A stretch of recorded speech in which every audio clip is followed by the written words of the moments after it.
The Game of Life and Financial Abundance, Florence Scovel Shinn. There is a quiet truth that has been whispered through the ages, a truth so simple, yet so powerful, that when you understand it, your entire relationship with money and abundance begins to shift. Florence Scovel Shinn, one of the most profound spiritual teachers of the 20th century, called life a game with exact, unfailing spiritual rules. She believed that financial freedom, like health and happiness, was not a privilege for a few, but a natural outcome of playing the game correctly. Most people live in fear when it comes to money. They worry about bills, debts, and whether they'll have enough for the future. They compete, struggle, and chase opportunities, believing that life is a constant battle for survival. But Florence offered a completely different perspective. She taught that wealth is not about luck, hard labor, or ruthless competition. Instead, it is about alignment with divine principles that govern all of life. She said, man can only receive what he sees himself receiving. According to her, money is not just paper, metal, or numbers on a screen. It is divine substance, a spiritual energy that responds to your words, thoughts, and beliefs. When you speak fear, you repel it. When you speak faith, you attract it. When you hold resentment, you block it. When you release and forgive, you open the way for it. Prosperity, then, is not about forcing or hustling harder. It is about allowing yourself to live in harmony with the universal laws of abundance. Florence believed the spoken word was the most powerful tool in creating wealth. Your word is your wand, she said, meaning what you declare with conviction has no choice but to take form. She also emphasized intuition, trusting the inner nudge that leads you to the right work, the right opportunity, or even the right investment. And above all, she taught that gratitude, love, and forgiveness are spiritual magnets for supply.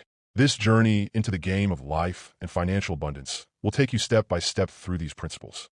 You'll learn why your words shape your financial reality, how fear secretly blocks your flow, and why releasing old beliefs opens the door to new opportunities.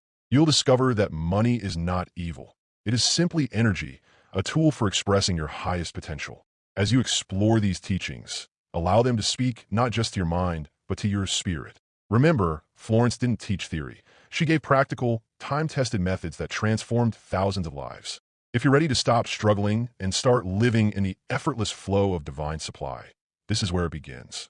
So take a deep breath, open your heart, and let's step into this game, where faith is the key, words are your power, and abundance is your birthright. Florence Scovel Shinn had a way of simplifying life's greatest mysteries. She called life a game, not because it was trivial, but because it followed precise and predictable rules.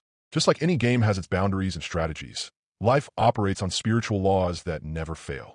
When you understand and play by these laws, she said, you begin to experience harmony, health, love, and yes, financial abundance. But when you ignore them, you find yourself in confusion, lack, and struggle. Why did Florence call life a game? Because games are meant to be won. They have a purpose, a rhythm, and a path toward victory. She saw that most people live unconsciously, reacting to conditions instead of creating them.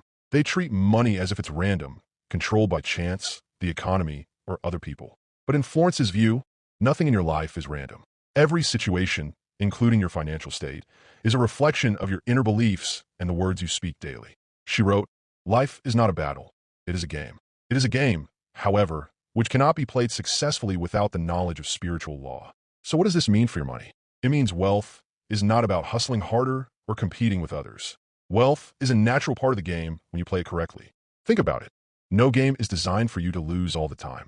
Life, too, was never designed for endless struggle. The Creator didn't put you here to live in lack.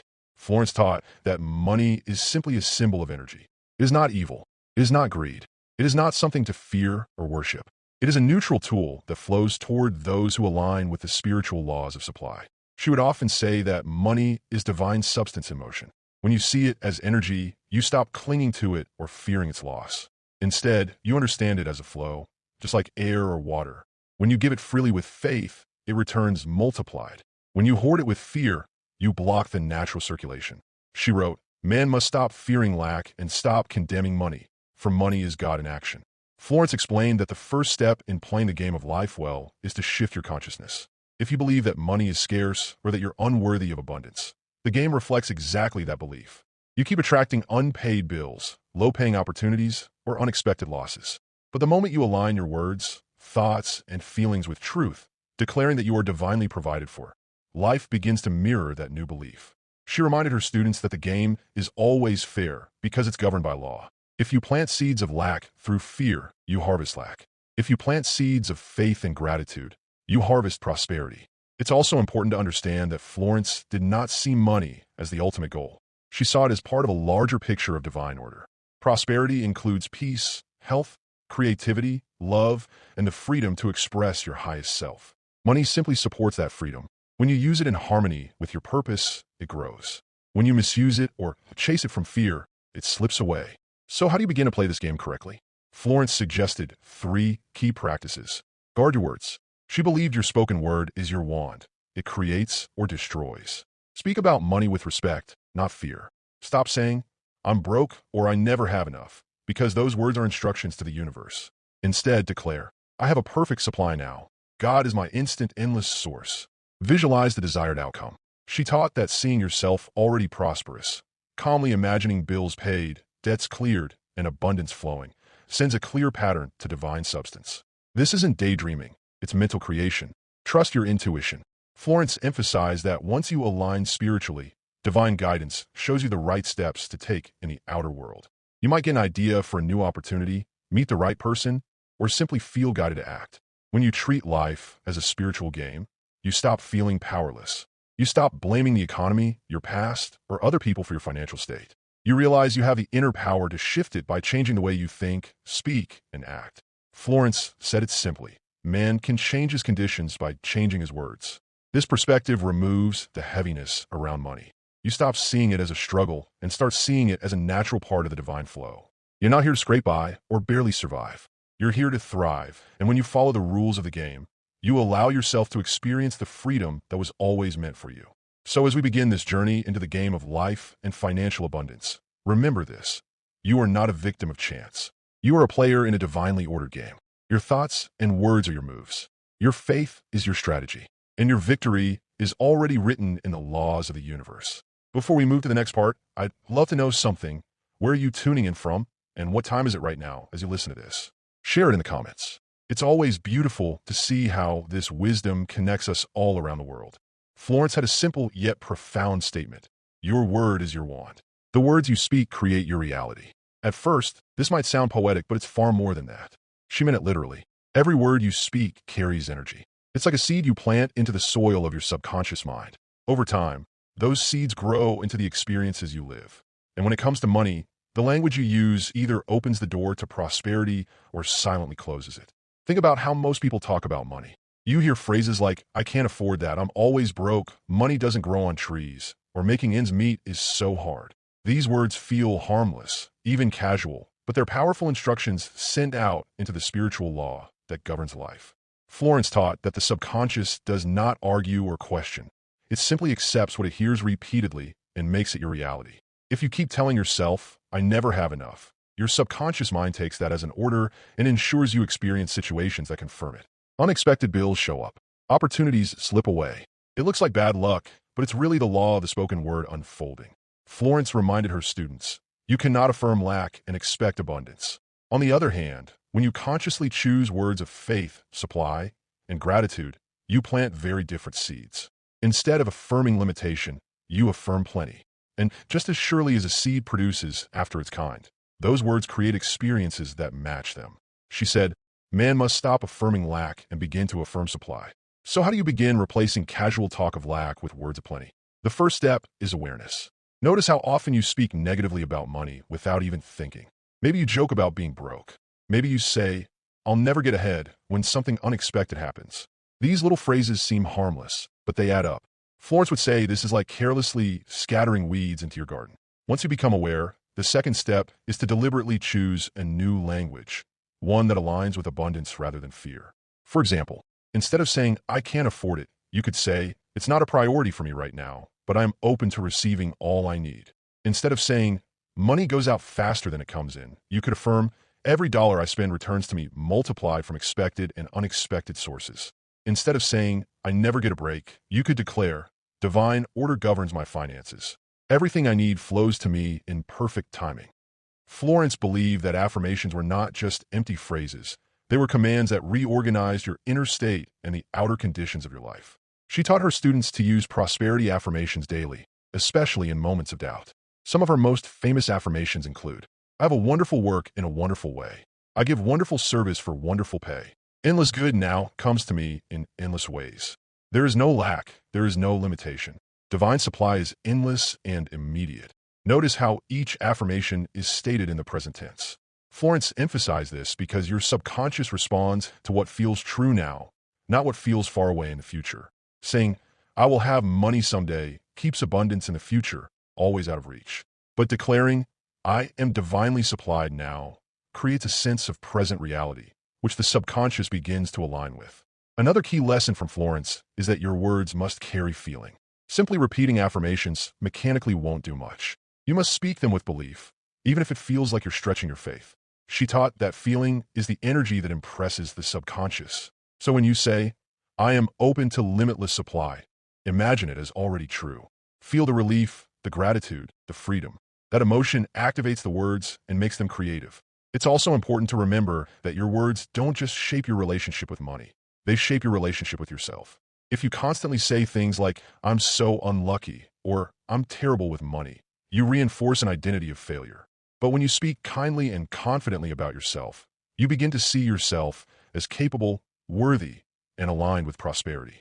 Florence would often remind her students that you must speak the word of victory before you see the victory. She also warned about the power of idle complaints. Many people love to talk about how bad the economy is, how expensive everything has become, or how unfair the system is. While these conversations might feel like harmless venting, they still carry the vibration of lack. Florence would gently challenge her students. Do you want to continue affirming the problem, or do you want to affirm the solution? Replacing lack-filled language with prosperity language is like cleaning a dirty mirror. At first, it feels awkward because you're so used to the old patterns. But with practice, it becomes natural. And as your words shift, your inner state shifts. You feel calmer, more expectant, more grateful. That shift in consciousness is what allows external conditions to rearrange in your favor. Here's a simple daily practice Florence might suggest. In the morning, before you start your day, say out loud, this day is full of divine supply. Everything I need comes to me easily and abundantly. I am prosperous. I'm blessed. I am free. During the day, whenever you're tempted to complain or speak of lack, pause. Replace it with a quick, quiet affirmation like there is always enough. I am always provided for. At night, as you drift to sleep, thank life for all the good that came that day, and affirm, tomorrow will bring even more blessings in perfect order. Over time, these words create a new mental atmosphere around you. Florence called this creating a vibration of plenty. And when you live in that vibration, money, opportunities, and help naturally find their way to you. So remember this truth from Florence Scovel Shinn. Your word is your wand. What you speak, you summon. Use the wand wisely. Speak of plenty. Declare your divine supply. Let your words be the seeds of the prosperous life you are meant to live. Florence often said, life is a mirror and will reflect back to the thinker what he thinks into it. What does that really mean?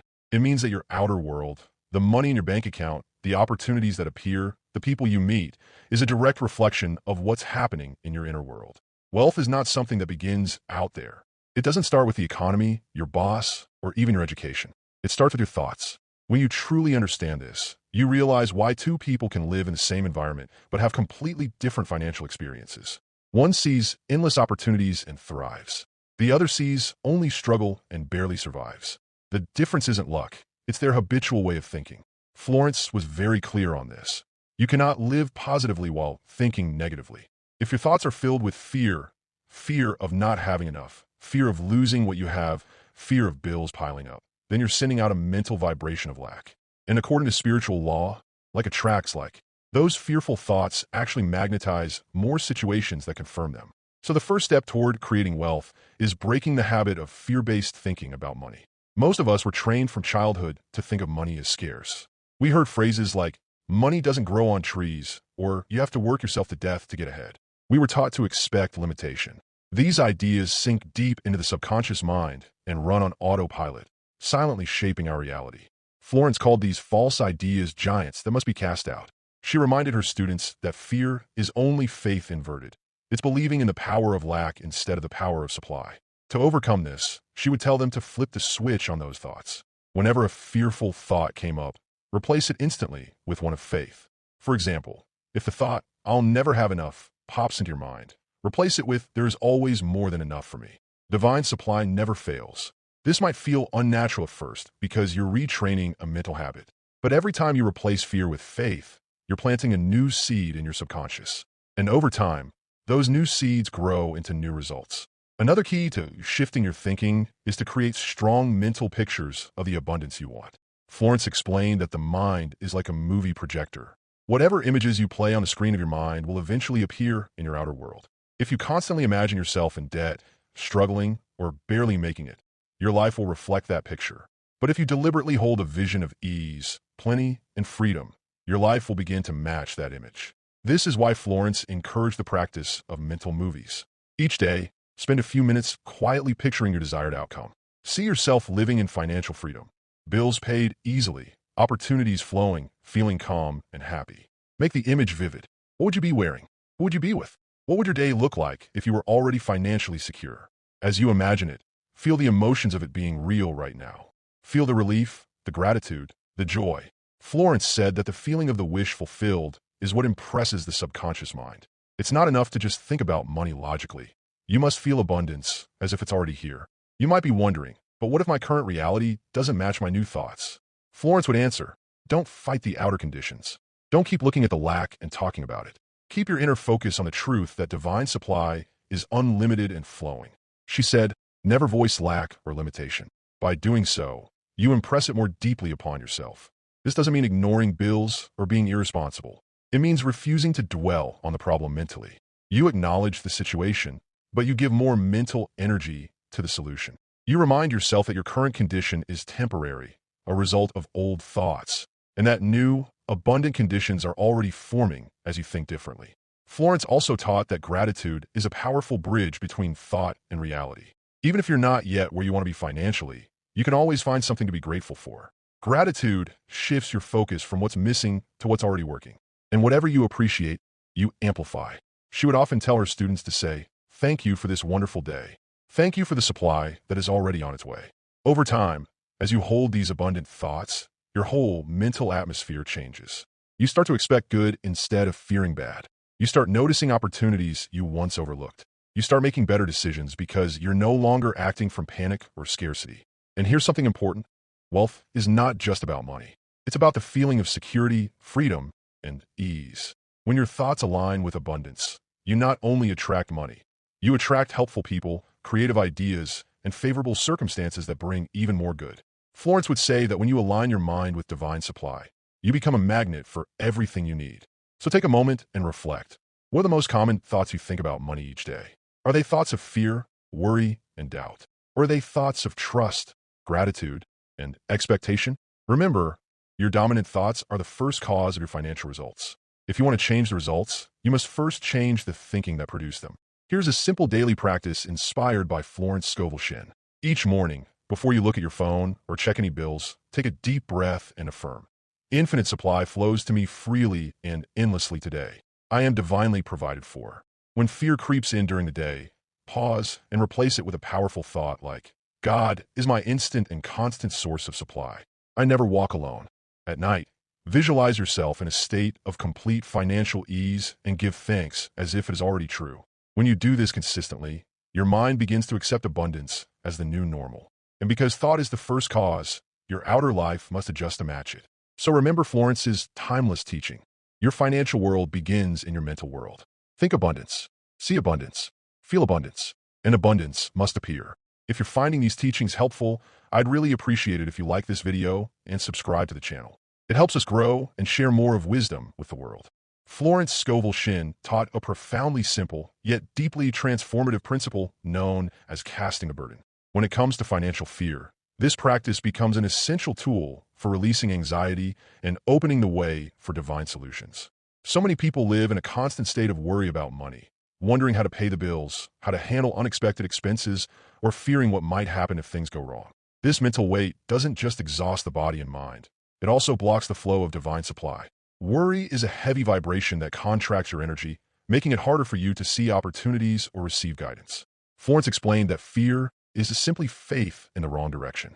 You are believing in limitation instead of believing in the infinite abundance of God. To reverse this, Florence taught the simple yet powerful act of casting the burden. She would often say, "I cast this burden on the Christ within and go free." This statement acknowledges two things. First, that you are not meant to carry heavy worries on your own, and second, that there's a higher intelligence, a divine power within you, that knows exactly how to handle every situation. When you cast the burden of financial fear, you are mentally handing over the problem to a higher level of consciousness. Instead of obsessing over how things will work out, you trust that God's supply is already at work, even if you can't see the immediate evidence. Florence reminded her students that worrying is actually a form of resistance. It keeps you locked in the vibration of the problem. Letting go creates space for unexpected answers and miracles to appear. Imagine someone who is drowning in bills and debt. Their first instinct might be to panic, overthink, and scramble to find solutions. But when they stop, take a breath, and say, "I release this burden of financial fear. Divine supply is my unfailing source. I trust that the right ideas, opportunities, and solutions are already on their way." Something shifts inside. They are no longer acting from desperation. They are acting from faith. And this shift in inner energy often opens the door for new ideas, unexpected help, or creative ways of resolving the situation. Florence often used the analogy of handing over a heavy package. If you were carrying a bag that was too heavy for you, and someone stronger came along and offered to carry it, would you resist? Of course not. You would gladly hand it over and feel immediate relief. That is exactly what happens when you mentally give your financial worries to God. You stop struggling to fix everything on your own and allow divine intelligence to carry it for you. Another important element in casting the burden is replacing the mental space that worry occupied. After releasing the fear, you must affirm the truth. Florence often suggested affirmations like, "There is a divine solution for every situation, and it appears now. God is my immediate and endless source of supply. I am free from fear. Divine abundance is working for me in perfect ways." By affirming the truth after releasing the burden, you are programming your subconscious with faith instead of fear. You're creating a new inner atmosphere where abundance can flow naturally. Let's look at why letting go invites unexpected solutions. When you are consumed with anxiety, your mind becomes narrow and reactive. It's difficult to think clearly, and you often miss the intuitive nudges or opportunities that could help you. But when you let go, your mental energy softens. You become more open to inspiration, more receptive to creative ideas, and more aware of subtle guidance from within. Many people have experienced this in practical ways. Perhaps they were worried about how to make a certain payment, but after releasing the fear and trusting in divine supply, they suddenly remembered someone they could call, or an unexpected payment came in, or they were offered a new project at just the right time. Florence often told her students that God's answers don't come through struggle.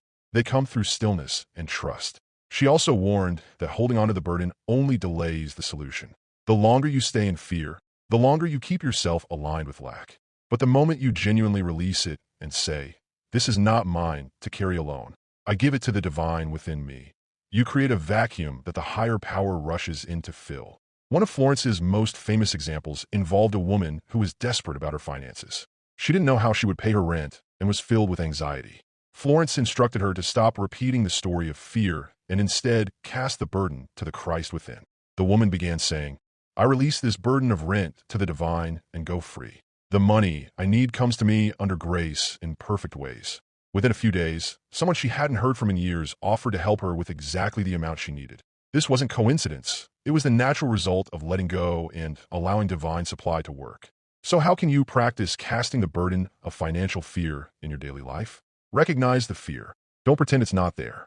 Acknowledge the specific worry that's troubling you, whether it's a bill, debt, or uncertainty about the future. Stop the mental struggle. When you notice yourself spiraling into, "How will I fix this?" take a conscious pause. Speak the release. Say calmly and firmly, "I cast this burden of financial fear on the Christ within me, and I go free." Divine wisdom and supply are now handling this perfectly. Replace with truth. Follow it with an affirmation of abundance, such as, "God's wealth flows to me freely and endlessly. I am divinely provided for." Let go. After saying it, resist the urge to keep mentally picking up the problem again. Trust that it is being handled, even if you can't see how yet. Over time, this practice builds a new habit of trust. Instead of reacting with panic to every financial challenge, you begin to respond with faith. You develop an inner knowing that you're always supported by a higher source. And as Florence taught, when you align with faith, your outer life begins to mirror that confidence. It's also important to note that casting the burden doesn't mean being passive. You still take practical steps as you feel guided, but those actions are no longer coming from fear. They come from a calm, centered place. And because they're guided by divine intelligence, they're often far more effective. So whenever financial anxiety rises, pause and remember, you are not meant to carry the weight of the world on your shoulders. Divine supply is infinite, unfailing, and always available. By casting the burden, you free yourself from fear and make space for miraculous solutions. Florence's timeless reminder is simple yet powerful. You are not alone in this. Hand it over and watch how beautifully the divine takes care of it. Intuition is one of the most powerful yet underutilized tools for creating prosperity. Florence Scovel Shinn often emphasized that there is a higher wisdom within each of us that always knows the right step to take. She described it as this still small voice that can guide you to inspired financial decisions, even when logic seems unclear or circumstances appear uncertain. Unlike fear, which shouts and agitates, intuition speaks softly but carries a deep sense of calm and certainty. When it comes to money, most people rely solely on reasoning, outside opinions, or past experiences. While these can be helpful, they are limited. Intuition, on the other hand, is connected to infinite intelligence, the same divine source that governs the universe. It sees beyond appearances, beyond what your eyes and mind can comprehend. That's why trusting intuitive nudges often leads to unexpected opportunities, timely solutions, and financial blessings that seem to appear out of nowhere. Florence beautifully explained, intuition is a spiritual faculty and does not explain, but simply points the way. This means that you may not always know why you feel drawn to a certain action or why you suddenly feel resistance toward another. But if you honor that feeling, you usually discover later that it was guiding you toward your highest good. Let's explore how this works more deeply. How divine intuition leads to inspired financial decisions. Intuition can come as a sudden thought, a feeling, or a quiet inner knowing. Imagine you are considering a financial investment. On paper, everything looks perfect. The numbers are strong, and everyone around you says it's a good deal. Yet, deep down you feel uneasy. You can't explain why, but something just feels off. If you trust that intuitive feeling and wait, you might later discover hidden details that would have cost you greatly. On the other hand, intuition can lead you toward opportunities you might have otherwise ignored. Perhaps you feel an inner nudge to attend an event, read a particular book, or speak to someone you don't usually interact with. That small step could connect you to an idea or a person who opens the door to greater income or financial freedom. Divine guidance often bypasses the usual channels of logic. It doesn't need to justify itself. It simply directs you toward what will benefit you most. Many successful people throughout history have credited their greatest achievements to a moment of intuitive clarity rather than mere analysis. Learning to act on subtle nudges instead of fear. The challenge is not that intuition doesn't speak. It's that we often doubt it. We confuse it with fear or overthinking. So, how do you tell the difference? Fear feels heavy, urgent, and pressured. It makes you feel small and anxious. It usually comes with thoughts like, what if this goes wrong? Intuition feels calm and steady, even if it suggests something unexpected. It often brings a sense of relief or clarity, even if it doesn't make sense right away. For example, you might feel an intuitive pull to wait before making a big purchase, even though you're excited. Or you may feel a quiet certainty about taking a bold step, like starting a new business, even if others doubt you. The more you practice listening, the easier it becomes to trust. Here's a simple way to strengthen this inner guidance. Take a few minutes each day in silence or prayer, asking for clarity about your finances. Affirm, I am divinely guided in all money matters. I always know the right step to take.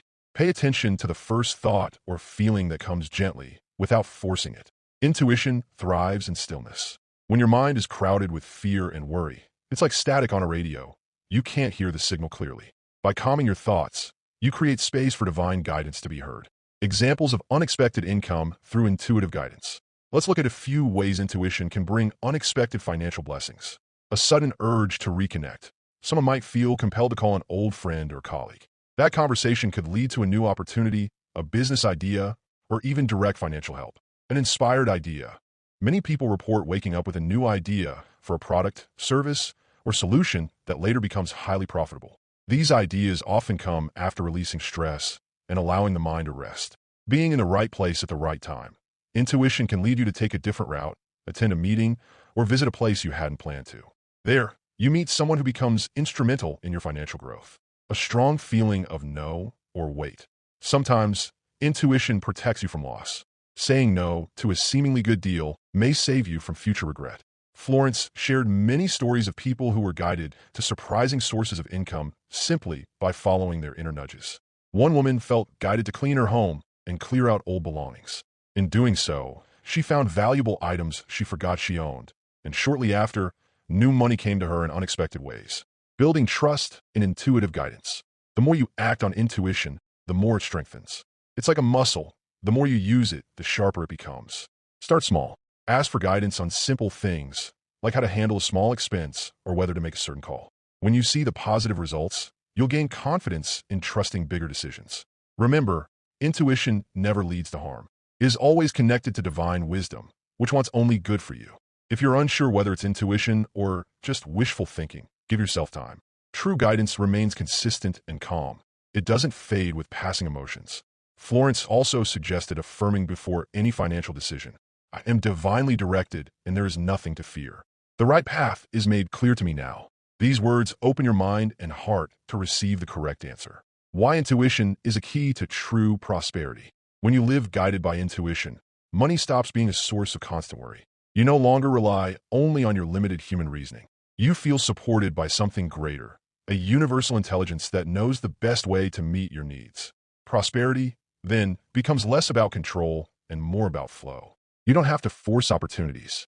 You don't have to chase money with desperation. Instead, you're gently led to the right actions, people, and resources at the right time. In this way, intuition not only helps you make wise financial decisions, it also brings peace of mind. You know you're never alone, never without guidance. And that sense of trust itself is a form of wealth because it frees you from fear and opens you to more blessings. By practicing stillness, affirming divine direction, and courageously acting on your inner nudges, you create a partnership with the infinite supply that is always available to you. Over time, you'll see that intuition is not random. It's a direct link to the prosperity that was meant for you all along. Faith and fear are two opposing forces that shape every area of your life, especially your financial reality. Florence Scovel Shinn made it very clear that the invisible states of mind you hold are far more powerful than the circumstances you see around you.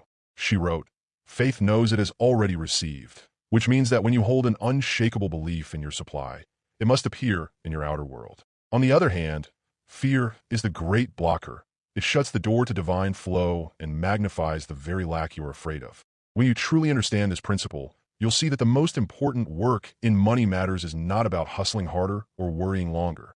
It's about choosing faith over fear, moment by moment. Let's explore how these two energies operate, why one attracts supply while the other repels it, and how you can cultivate the calm expectation that allows abundance to multiply.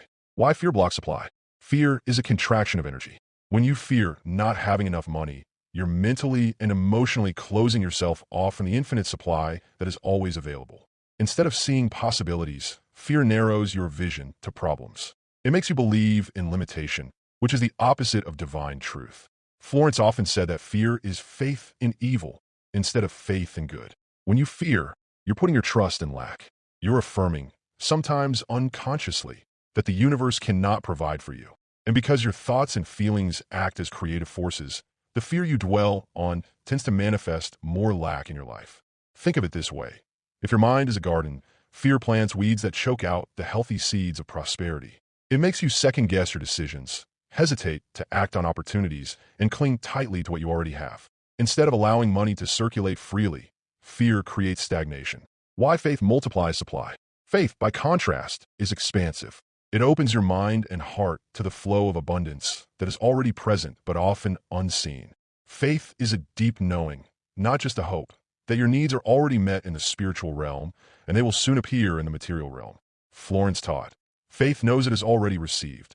This means you don't wait to see the money before you believe it is there.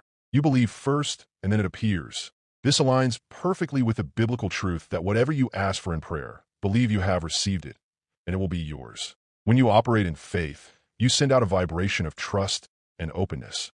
This naturally attracts people, ideas, and opportunities to you.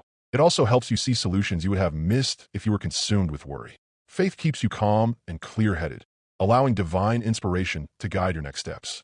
The inner difference between fear and faith.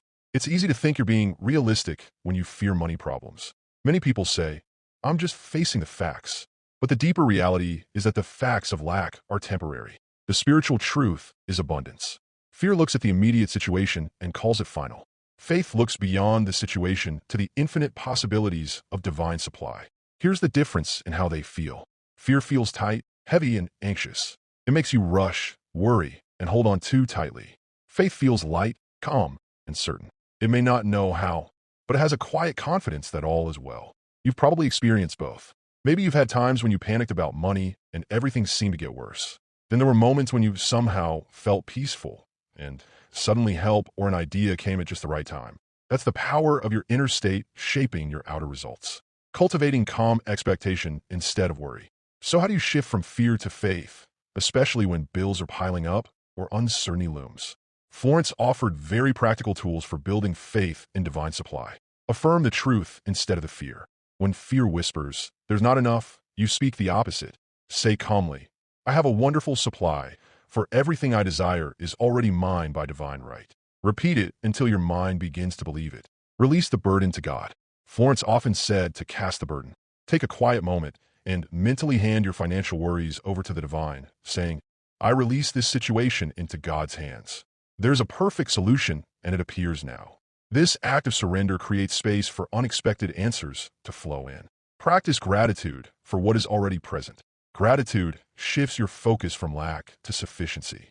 As you appreciate even small blessings, you align yourself with the vibration of abundance, which attracts more to you. Visualize the outcome you desire. Instead of obsessing over the problem, picture yourself already living in the solution. See the bills paid, the opportunities flowing, and the peace you feel. This mental picture plants a new seed that the subconscious begins to act upon. Stay in the present moment. Fear often comes from imagining a worst-case future. Faith stays present and says, "In this moment, I am cared for. In this moment, I have enough." Real-life example of faith over fear. Florence often shared stories of people who were in desperate financial situations but chose faith instead of fear. One example is of a woman who was about to lose her home. Instead of panicking, she began affirming daily, "God is my unfailing supply. There is a divine solution, and it comes to me now." She also visualized herself living peacefully in her home and gave thanks in advance. A few days later, she unexpectedly received news of an inheritance she didn't know existed. The money came just in time to save her home. This isn't about magic. It's about the shift in consciousness. By choosing faith, she opened herself to possibilities beyond what she could have reasoned out. Fear would have only attracted more chaos. Faith allowed divine order to unfold. Faith as a daily practice. Faith is not something you turn on once and forget. It's a daily choice. Every time a fearful thought comes, you have an opportunity to either agree with it or replace it with faith. Over time, faith becomes your natural response. Florence recommended starting each day with a simple declaration. "Infinite Spirit is my supply. I have no fear. All that is mine by divine right flows to me easily and endlessly." When you live this way, your relationship with money changes. You no longer see it as scarce or hard to get. You see it as part of an infinite flow that can never truly run out. 7. Why faith multiplies more than money. Faith doesn't just bring more money. It also multiplies your peace of mind, your creativity, and your confidence. When you're not trapped in fear, you think more clearly. You notice opportunities you missed before. You're more generous, which in turn keeps the circulation of supply moving. This is why Florence often said that prosperity is as much about your state of mind as your bank account. When you have faith, you're already rich inside, and the outer wealth becomes a reflection of that inner richness. In the end, faith is the bridge between the invisible and the visible. It's the quiet but powerful knowing that what you need is already on its way. Fear only creates walls, but faith opens doors. By practicing faith deliberately, you not only invite financial abundance, but also a deeper sense of trust in life itself.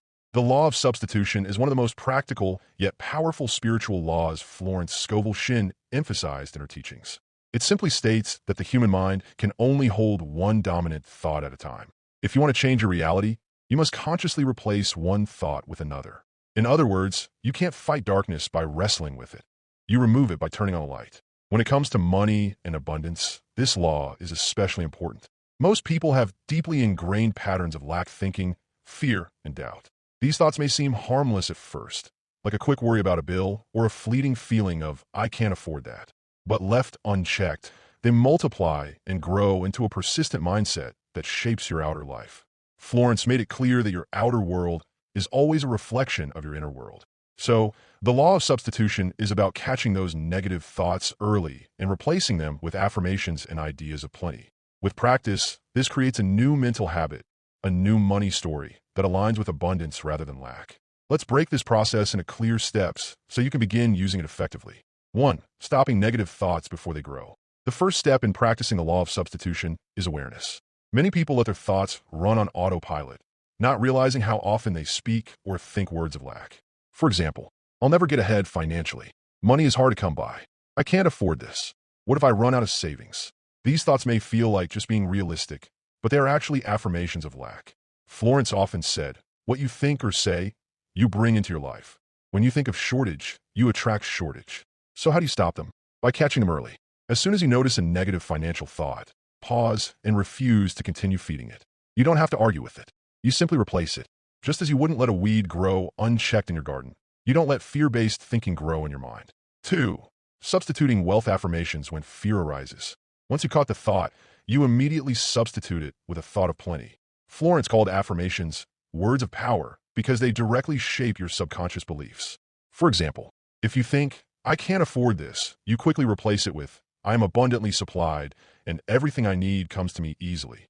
If you worry, "What if the money doesn't come in time?" replace it with, "Divine supply is never late. All that is mine by divine right appears now."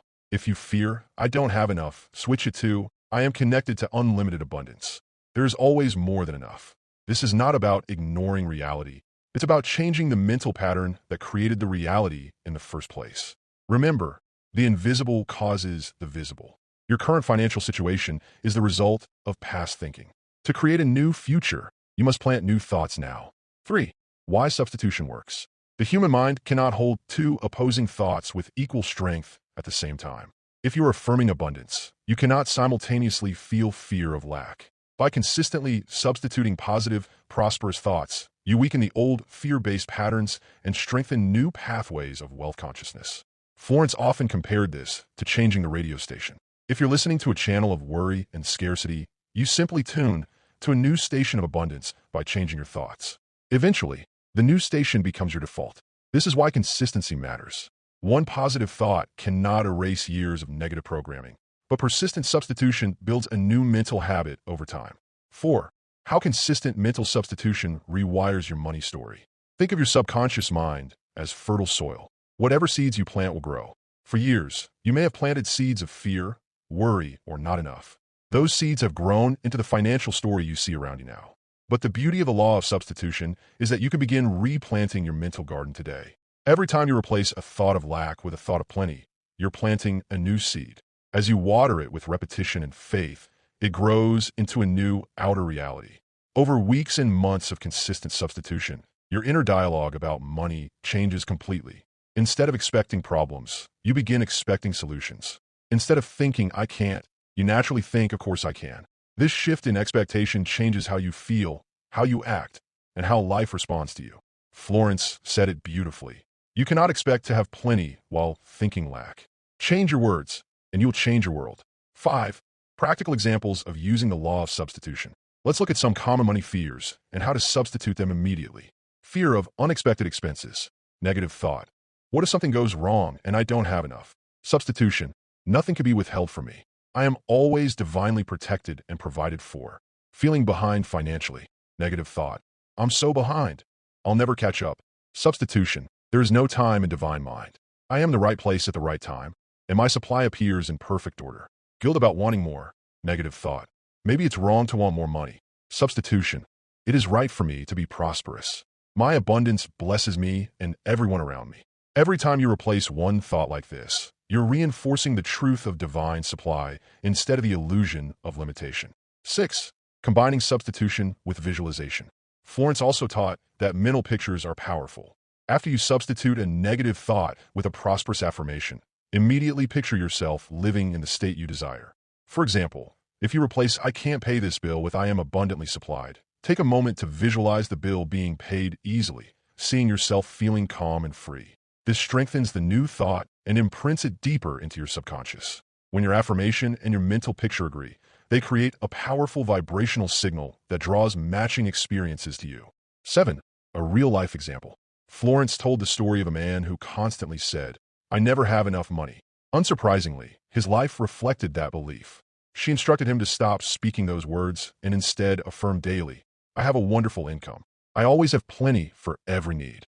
At first, he didn't believe it, but he persisted in substituting the words every time he was tempted to complain.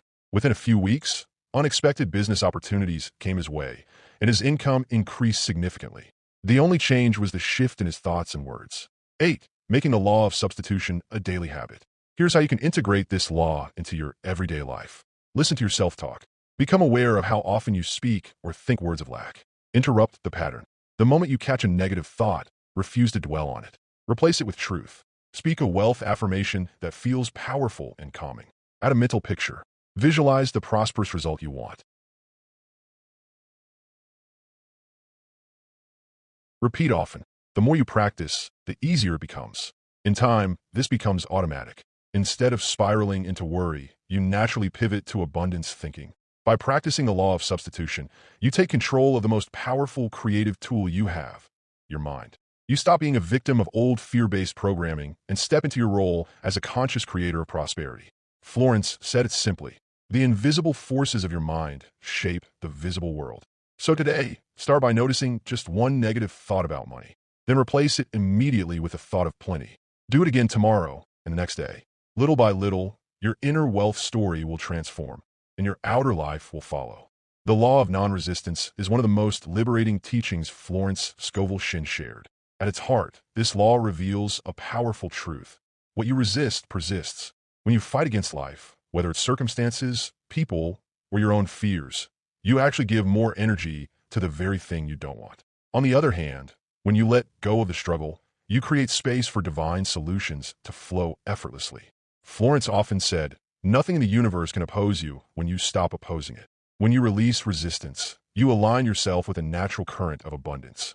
Instead of swimming against the tide, you allow life to carry you where you need to be. And in this relaxed, trusting state, money, opportunities, and creative ideas can come to you in ways you never imagined. Let's explore how this law works and why it is essential for creating financial flow without stress or force.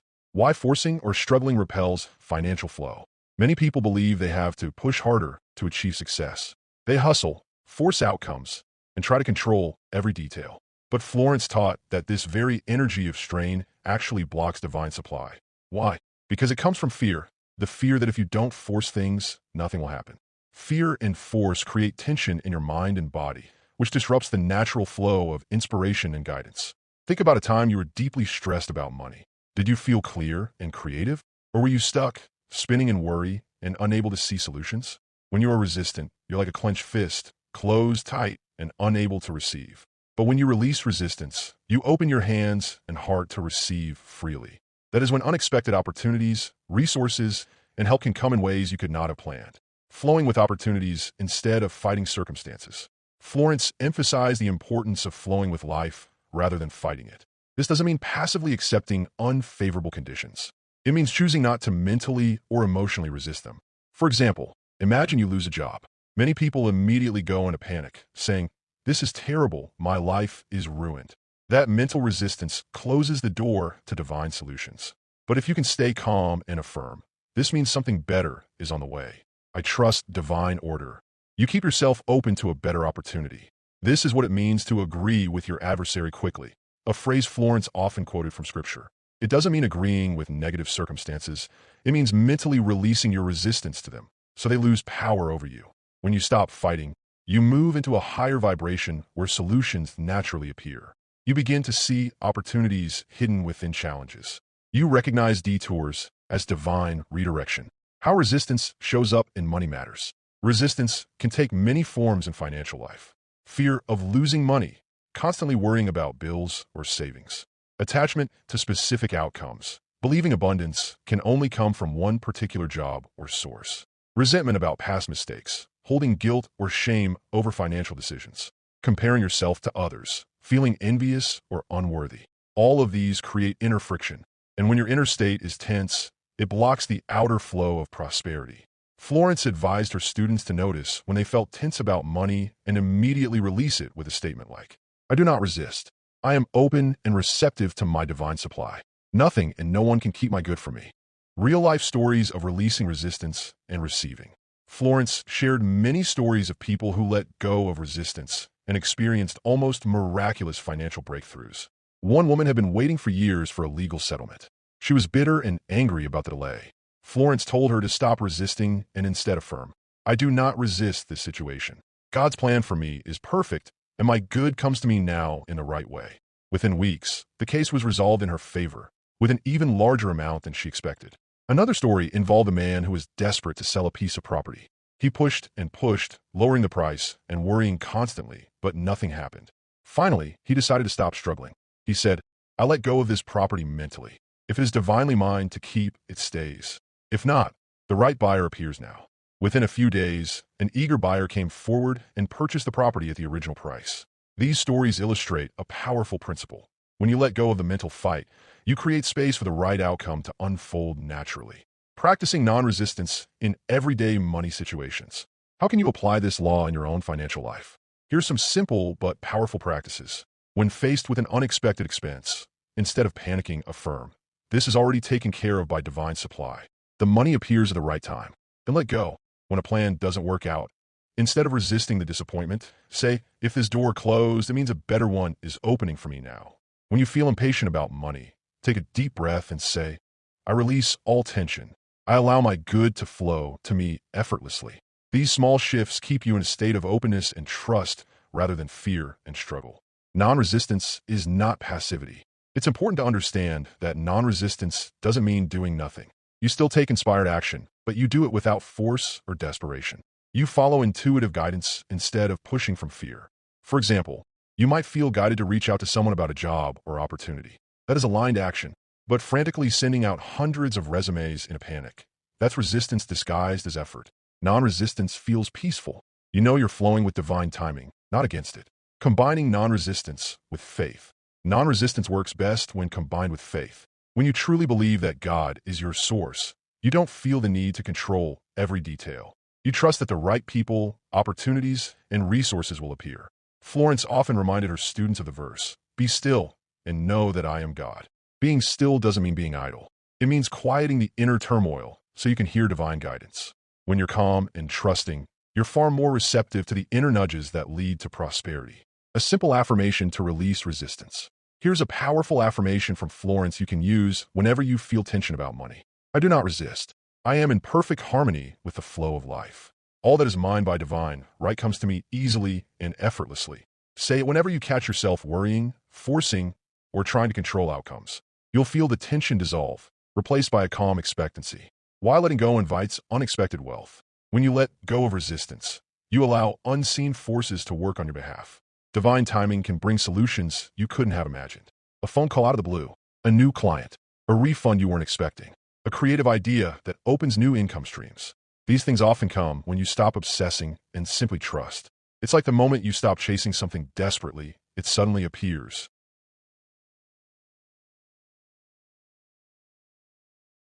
In truth, the law of non-resistance reminds you that abundance is already flowing toward you. Your only job is to stop blocking it with fear, tension, or force. As Florence said, "Do not resist. Let life lead you gently, and your good will come in perfect ways." When you practice non-resistance, money begins to show up with less effort. Doors open naturally. People help you without you asking. And you finally understand what it means to live in the effortless flow of divine supply. The power of praise is one of the simplest yet most overlooked spiritual keys to unlocking financial abundance. Florence Scovel Shinn emphasized that gratitude and praise have the ability to magnify whatever you acknowledge. When you bless what you already have, even if it seems small, you create a spiritual vibration that invites more. She beautifully stated, "Bless the substance you have and watch it multiply." Why does praise work so powerfully? Because it shifts your focus away from lack and places your attention on the good that is already present. And according to universal law, what you focus on must expand. Let's explore how this works and how you can use praise as a spiritual practice to invite more financial blessings into your life. Why gratitude and praise open channels of increase. When you're constantly thinking about what you don't have, you're vibrating with lack. That energy pushes away the very things you desire. But when you appreciate and praise even the smallest blessings, you align yourself with abundance. Gratitude is magnetic. It tells the universe, "I see the good in my life. I value it. I'm ready for more." Praise is like a key that unlocks new channels of supply because it acknowledges the presence of good instead of focusing on its absence. Florence compared this to watering a plant. When you give attention and care to something, it naturally grows. If you neglect it or complain about it, it withers. The same applies to money. When you bless and praise the money you already have, you nurture the energy of increase. Praising even small financial blessings. Many people overlook the small ways prosperity shows up in their lives. They might dismiss a small discount, a gift, or an unexpected meal as insignificant. But Florence taught that acknowledging all forms of abundance, no matter how small, creates momentum for bigger blessings. For example, if you find a coin on the ground, don't ignore it. Pick it up and say, "Thank you for this sign of increasing wealth." Money flows to me in expected and unexpected ways. If someone treats you to coffee or gives you a small gift, praise it wholeheartedly. Don't think it's just a little thing. Instead, affirm, "This is proof that divine supply is always flowing to me." By praising the little things, you show the universe that you're a good steward of abundance, and it responds by sending more. The spiritual science behind praise. Florence explained that praise is not just polite or nice. It's a powerful spiritual vibration. When you complain, criticize, or focus on what's missing, you reinforce those conditions. But when you praise, you lift your vibration to match abundance. Think of it like tuning a radio. If you want to hear music, you have to tune into the right frequency. Praise tunes your mental and emotional frequency to wealth and success. It removes the static of fear, doubt, and worry, making it easier for divine ideas and opportunities to come through. Florence wrote, "When you praise, you open yourself to receive more because you're acknowledging that good is already present." How to practice praise in money matters. Here are some simple but powerful ways you can bring praise into your daily financial life. Praise the money you already have. When you open your wallet, don't think, "This isn't enough." Instead, affirm, "I bless this money and see it multiplying in perfect ways." Praise every bill you pay. Instead of feeling stressed when you pay bills, say, "I bless this payment. I am grateful for the service it provided, and I know more money is on the way to replace it." Praise the income you receive. Whether the paycheck, a small refund, or a random gift, say, "I give thanks for this money. It is a sign of endless supply flowing to me." Praise other people's success. If you see someone else prospering, instead of feeling envy, bless them. Say, "I'm so glad for their good. What God has done for them, He can also do for me." These small practices gradually rewire your subconscious mind to expect and welcome more abundance. How praise multiplies your good. Florence often shared stories of people who transformed their financial situations through the power of praise. One story was about a woman who had been struggling with lack. She felt hopeless and kept affirming, "I never have enough." Florence advised her to shift her focus and start praising everything she did have, no matter how small. The woman began each morning by saying, "I bless my home, my food, my clothes, and every dollar in my purse. I praise the flow of abundance in my life." Within weeks, she started receiving unexpected gifts, new work opportunities, and even a long overdue debt repayment. The simple act of daily praise changed her energy and opened new channels of prosperity. Another story involved a man who was upset about paying a large bill. Florence told him to bless the bill instead of resenting it. She said, "When you bless your bills, you acknowledge that you have been supplied with something valuable." He tried it, and soon after, he received a surprise payment from a client that more than covered the expense. These stories show that praise is not just positive thinking. It's a spiritual law in action, transforming complaints into praise. Most people have a habit of complaining about money without even realizing it. They say things like, "I never have enough," or "Life is so expensive." These casual words carry a heavy vibration of lack. Florence urged people to catch themselves when they were about to complain and immediately turn it into praise. For example, instead of saying, "Rent is so high," say, "I'm grateful I have a beautiful home and the means to pay for it." Instead of, "Money goes out faster than it comes in," say, "Money flows freely in my life, and I always have more than enough."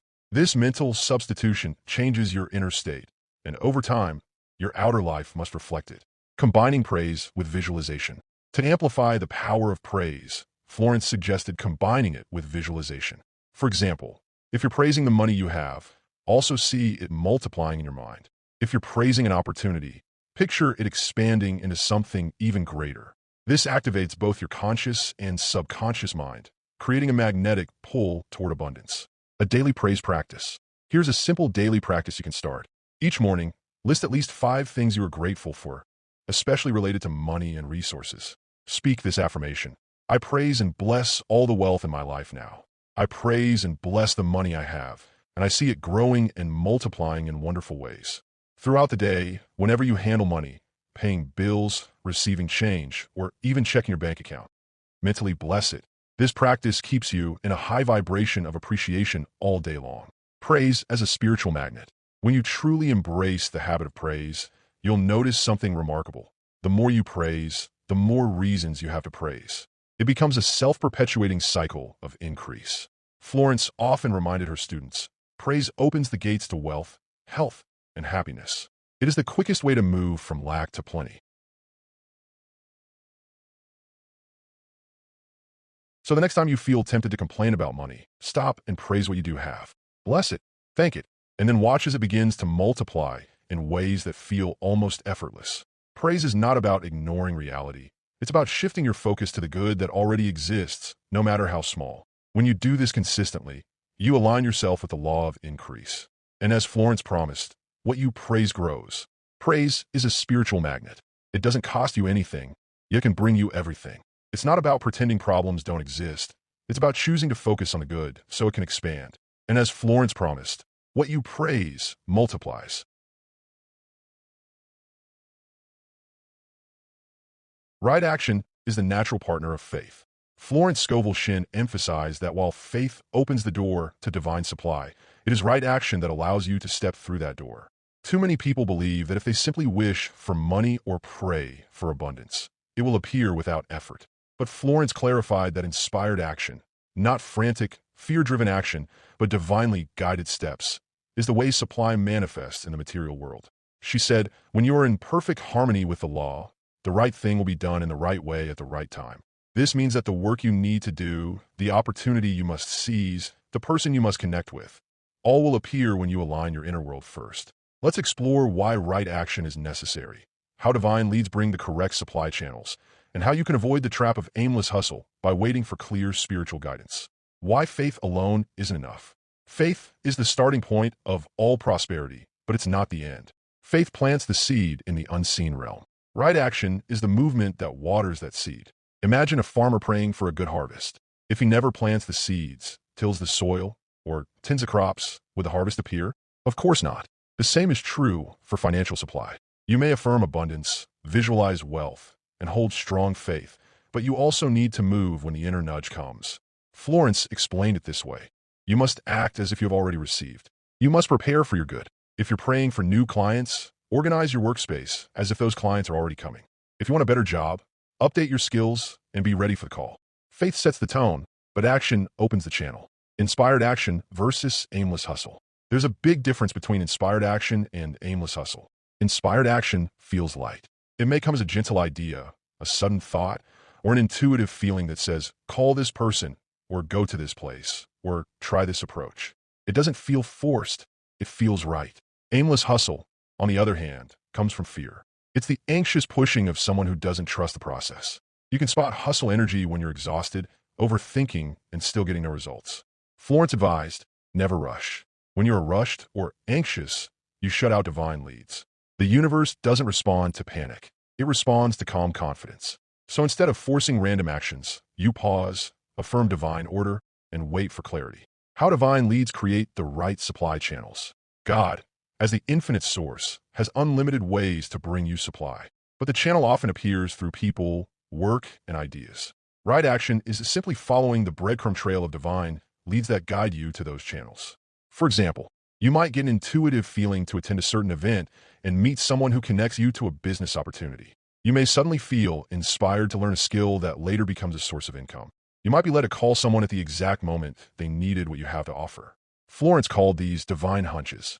She taught that if you feel a strong but calm inner nudge, act immediately. These leads often don't make logical sense at first, but they unfold into blessings you couldn't have planned. A story of right action creating supply. Florence once shared the story of a man who had lost his job and was in great financial distress.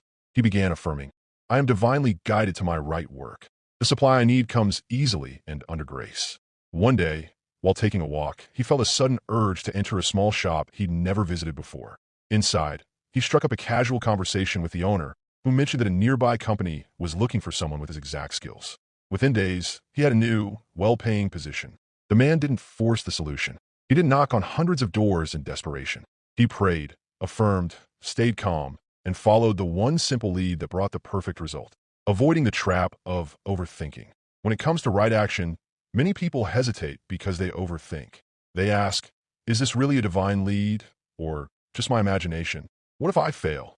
Florence taught that divine leads always bring a sense of peace. They may stretch you outside your comfort zone, but they don't feel heavy or confusing. If it feels forced, it's probably coming from fear. If it feels natural, even if it's unfamiliar, it's likely guided. She suggested a simple prayer when you feel unsure. Infinite Spirit, open the way for my right work, my right supply, and my right action. Let me be in the perfect place, with the perfect people, at the perfect time. After such a prayer, trust that whatever idea or opportunity comes to mind is worth exploring. Preparing for your good. Right action also means being ready for the good you've been praying for. If you're asking for more clients, is your schedule ready? If you're asking for more income, have you planned how you will manage it?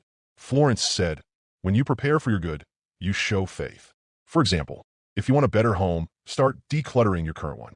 If you're seeking a promotion, dress and carry yourself as if you already have it. If you want to sell your products or services, improve them in advance of a demand. This readiness signals to the universe that you truly expect your prayer to be answered. Daily practice for receiving right action. You can develop a simple daily practice to stay aligned with divine guidance. Morning alignment. Begin the day by affirming, today I am divinely guided to my right work, right ideas, and right actions. Everything I need comes easily and under grace. Listen for nudges. Throughout the day, remain aware of subtle ideas or feelings. Keep your mind calm enough to notice them. Act without delay. When a clear, peaceful idea arises, take a step immediately. Don't wait for the entire plan. Just follow the next step. End with gratitude. At night, thank divine wisdom for every step that was shown to you that day. This keeps your life in a flow where guidance comes naturally and you're always in the right place at the right time. The balance between faith and action. The true secret is balance. Too much faith without action leaves you stagnant. Too much action without faith makes you exhausted. Florence's approach was simple. Pray, listen, and then move. She summarized it beautifully. Do not run ahead of divine guidance. Do not lag behind. Be still until you receive the lead, then act in faith and peace. When you follow this rhythm, you don't need to hustle endlessly. You don't have to force doors open. The right doors swing open naturally when it's time, and you're already prepared to walk through them. Right action creates supply because it aligns you with the flow of divine order.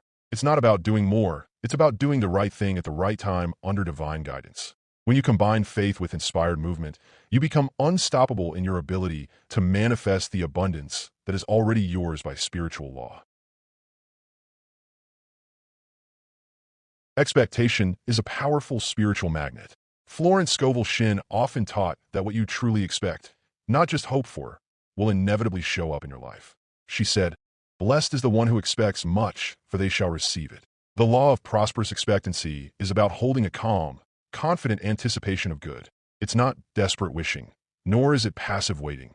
It's a knowing in your heart that prosperity is on its way in perfect timing and perfect form. When you expect financial blessings, you send a strong signal to the universe that you are open and ready to receive. But when you live in doubt or fear, you unconsciously block the flow of supply. Let's explore why expectancy is so important, how it differs from worry or desperation, and how real-life examples show the miraculous results of expecting abundance with faith. What is prosperous expectancy? Prosperous expectancy is a quiet, inner confidence that your needs are already being met. It is more than just positive thinking. It is a spiritual state of trust. You aren't obsessing over when or how money will come. You simply know that it is coming because you are aligned with divine supply. Florence explained this with a simple metaphor. When you order from a store, you expect the delivery. You don't keep wondering if it will come. You simply prepare to receive it. The same principle applies to money. If you've affirmed prosperity and released your fear, you should now expect it just as surely as you expect the sun to rise. Expectation versus desperation. Many people confuse expectation with desperation. Desperation says, I need this money right now, and if it doesn't come, I'll be ruined. It's rooted in fear and scarcity. Expectation says, I trust that my supply is already on its way, and it will arrive in perfect ways. It's rooted in calm faith. Desperation pushes your good away because it vibrates fear. Expectation attracts your good because it vibrates certainty. Florence would remind her students, do not make demands. Do not outline. Simply say, Infinite Spirit, I give thanks for my immediate and complete supply, and I expect it under grace in perfect ways. When you are desperate, you create tension. When you are expectant, you create space for divine timing to unfold. Why expectation creates the channel. The universe responds to belief. If you truly expect something, you naturally prepare for it. That preparation is a form of faith in action. If you expect clients, you set up your work in readiness. If you expect income, you create a plan to use it wisely. If you expect an opportunity, you keep yourself open and available. Florence used to say that expectancy keeps you mentally tuned to the right frequency. It helps you notice opportunities you might otherwise miss. It brings the right people and resources into your awareness at exactly the right time. Preparing for the arrival of good. Another important part of prosperous expectancy is making room for your good. If you've been affirming more income or new financial opportunities, what are you doing to prepare for them? Florence advised her students to always dig their ditches. This phrase means to act as if the good you're asking for is already on its way. If you expect a better job, get your resume ready. If you expect to sell something, prepare it with excellence. If you expect a gift of money, clear any guilt or feelings of unworthiness. Preparation signals to the universe that you truly believe the blessing is coming. A simple prosperity affirmation. Florence often suggested this powerful statement for cultivating expectation. I am open and receptive to all the wealth life offers. My supply comes to me in perfect ways from perfect sources. I expect miracles and I receive them now. When you speak words like these with faith, they plant seeds of expectancy in your subconscious. You begin to feel a shift, an inner assurance that something good is already unfolding, even if you can't see it yet. Stories of unexpected income through expectancy. Florence shared many testimonies of people who experienced sudden financial blessings simply because they shifted from worry to expectancy. The woman who expected rent money. One of her students was about to be evicted and had no money. Instead of panicking, she affirmed, I expect my rent to be paid in perfect ways. The next day, she unexpectedly received a refund check from a company she hadn't dealt with in years, just enough to cover her rent. The businessman who expected a contract. A struggling businessman was guided to affirm, I expect the right opportunity now. Everything comes easily and under grace. Within a week, a major client he'd forgotten about returned with a lucrative deal. The friend who expected a gift. A friend of Florence's casually affirmed that she expected unexpected income. A few days later, she was gifted a valuable antique from a relative, something she was able to sell for exactly the amount she needed. In all these stories, the common thread was the same. Calm, confident expectancy, not worry, not forcing, but trust. Daily practice for prosperous expectancy. Here's a simple way to live in expectancy each day. Morning affirmation. Upon waking, say, today is filled with divine opportunities. I expect money and blessings to come in perfect ways. Act as if it's done. Keep your mind and space ready for new good. Do something small that signals faith. Release the how. Stop worrying about how it will come. That is not your job. Your job is to stay open. Thank before it arrives. Throughout the day, give thanks as if it's already done. This practice builds a natural habit of expecting good instead of fearing lack. Letting go of time pressure. One of the biggest blocks to expectancy is impatience. People often ask, when will it happen? Florence taught that time is part of divine order. Your good may come instantly, or it may take some days to arrange the perfect circumstances. She reminded her students to never outline when or how it should happen. Instead, affirm, I expect this or something better under grace in perfect ways. This removes the pressure and allows infinite intelligence to bring the best possible outcome at the right moment. Expectation creates confidence. When you live in prosperous expectancy, you stop worrying about what if things go wrong. Instead, you begin to say, what if everything works out beautifully? This mindset shift not only attracts supply, but also changes how you carry yourself. You radiate calm confidence. People are drawn to you. Opportunities flow to you because your energy is open, not fearful. Florence once said, your supply is a reflection of your faith. Expect great things and great things will come to you. Prosperous expectancy in action. Let's put this into practice with a simple mental exercise. Take a moment to imagine one financial blessing you'd love to receive. A job, a gift, a solution to a bill. Now, instead of worrying about how, simply imagine yourself already receiving it. Feel the relief, the joy, the gratitude. Say, I expect this blessing now. It comes easily and under grace in perfect ways. Let the feeling of expectancy settle in your heart and go about your day calmly. Prosperous expectancy is not just wishful thinking. It is aligning yourself with the truth that divine supply is already prepared for you. When you expect good, you prepare for good. And when you prepare for good, You make room for it to appear in ways beyond your imagination. Debt is one of the heaviest feelings people carry in their financial life. It brings anxiety, shame, and a constant sense of burden. But Florence Scovel Shinn approached debt from a completely different perspective. She taught that debt is not a permanent condition, nor is it a punishment from life. Instead, it is simply energy out of alignment, a sign that somewhere, fear or misunderstanding about supply has taken hold. Florence reminded her students, God is your instant and eternal supply.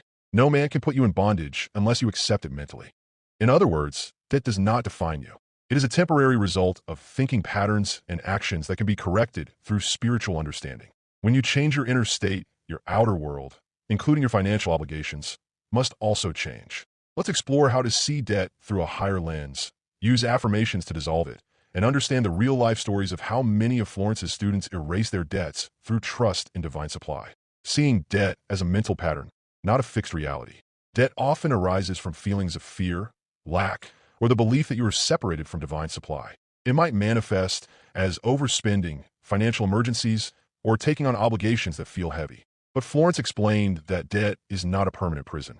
It is simply the result of accepting limitation in thought. When you see yourself as limited, you unconsciously attract more situations that reinforce that limitation.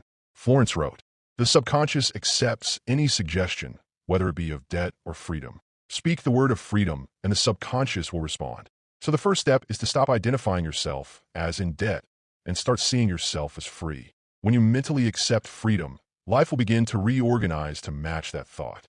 Understanding debt as energy out of balance. Debt can be seen as energy that has been taken in but not yet returned. It's like a temporary imbalance in the natural law of giving and receiving. Florence emphasized that money is simply energy, a flow. When that flow is interrupted by fear, guilt, or resistance, it creates blockages. Instead of condemning yourself for debt, understand it as a lesson. Ask yourself, where have I believed in lack? Have I been afraid to trust that my needs will always be met? Have I been spending out of fear, ego, or trying to fill an emotional void? Once you see debt as an energy imbalance rather than a life sentence, you remove the emotional weight and open the way for divine correction. Why guilt makes debt worse? Many people feel deep guilt or shame about their debts. But Florence warned that guilt keeps you stuck in a cycle of more lack. When you constantly think, I'm so bad with money, or I'll never be free of this, you reinforce the very pattern you want to escape. Instead, you must mentally forgive yourself. Florence advised her students to say, I deny all belief in debt or bondage. I am free, and God is my immediate and endless supply. This shifts your inner state from self-condemnation to self-compassion and opens your mind to solutions you couldn't see before. Affirmations to dissolve debt. Florence gave many powerful affirmations to erase debt. Here are some of her favorites. I am free from all bondage of debt. I am divinely supplied with more than enough to meet every obligation. God is my unfailing supply and pays all my bills in perfect ways. There is no debt in divine mind. Therefore, I owe no man anything but love.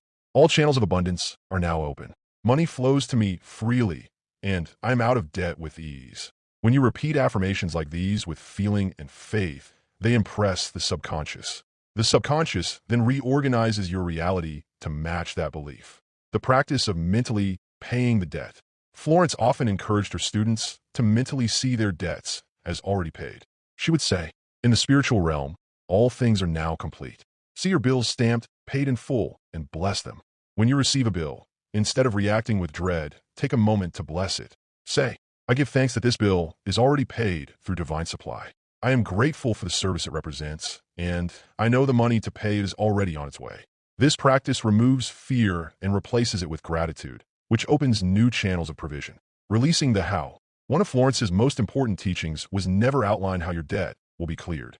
The moment you try to figure out the how, you limit the infinite possibilities that life has to offer.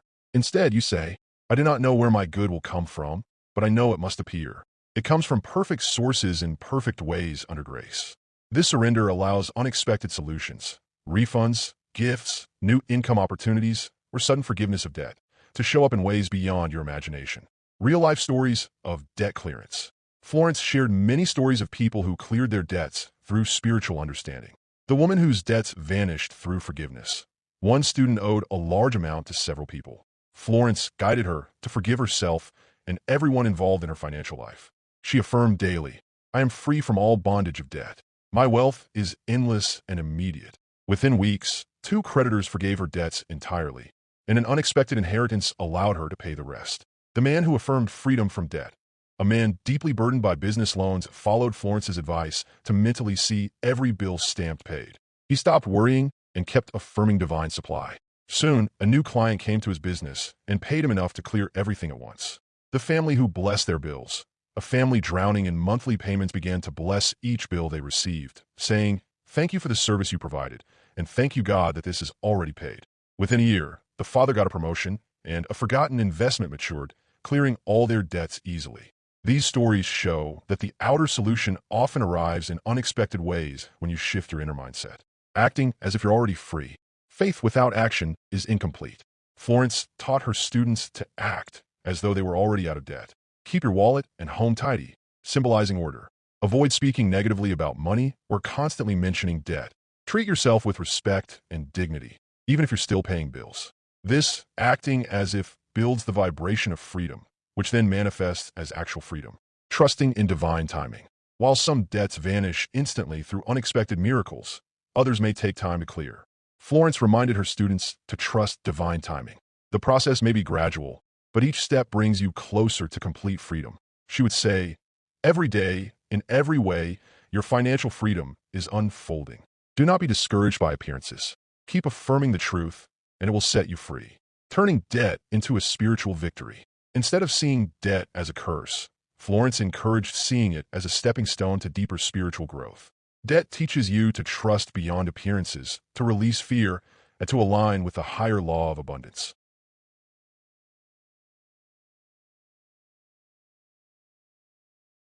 When you come out of debt through spiritual understanding, you don't just pay off bills, you transform your entire relationship with money. You no longer live in fear because you know that divine supply is endless and ever-present. If you're in debt right now, start by mentally releasing it. Stop repeating, "I'm in debt." Instead, begin affirming, "I'm free from all bondage of debt. Divine supply flows to me in perfect ways. I am rich in God's abundance." Over time, you will see doors open, solutions appear, and a sense of peace replace the anxiety. What once felt like a burden will dissolve into a testimony of faith and freedom.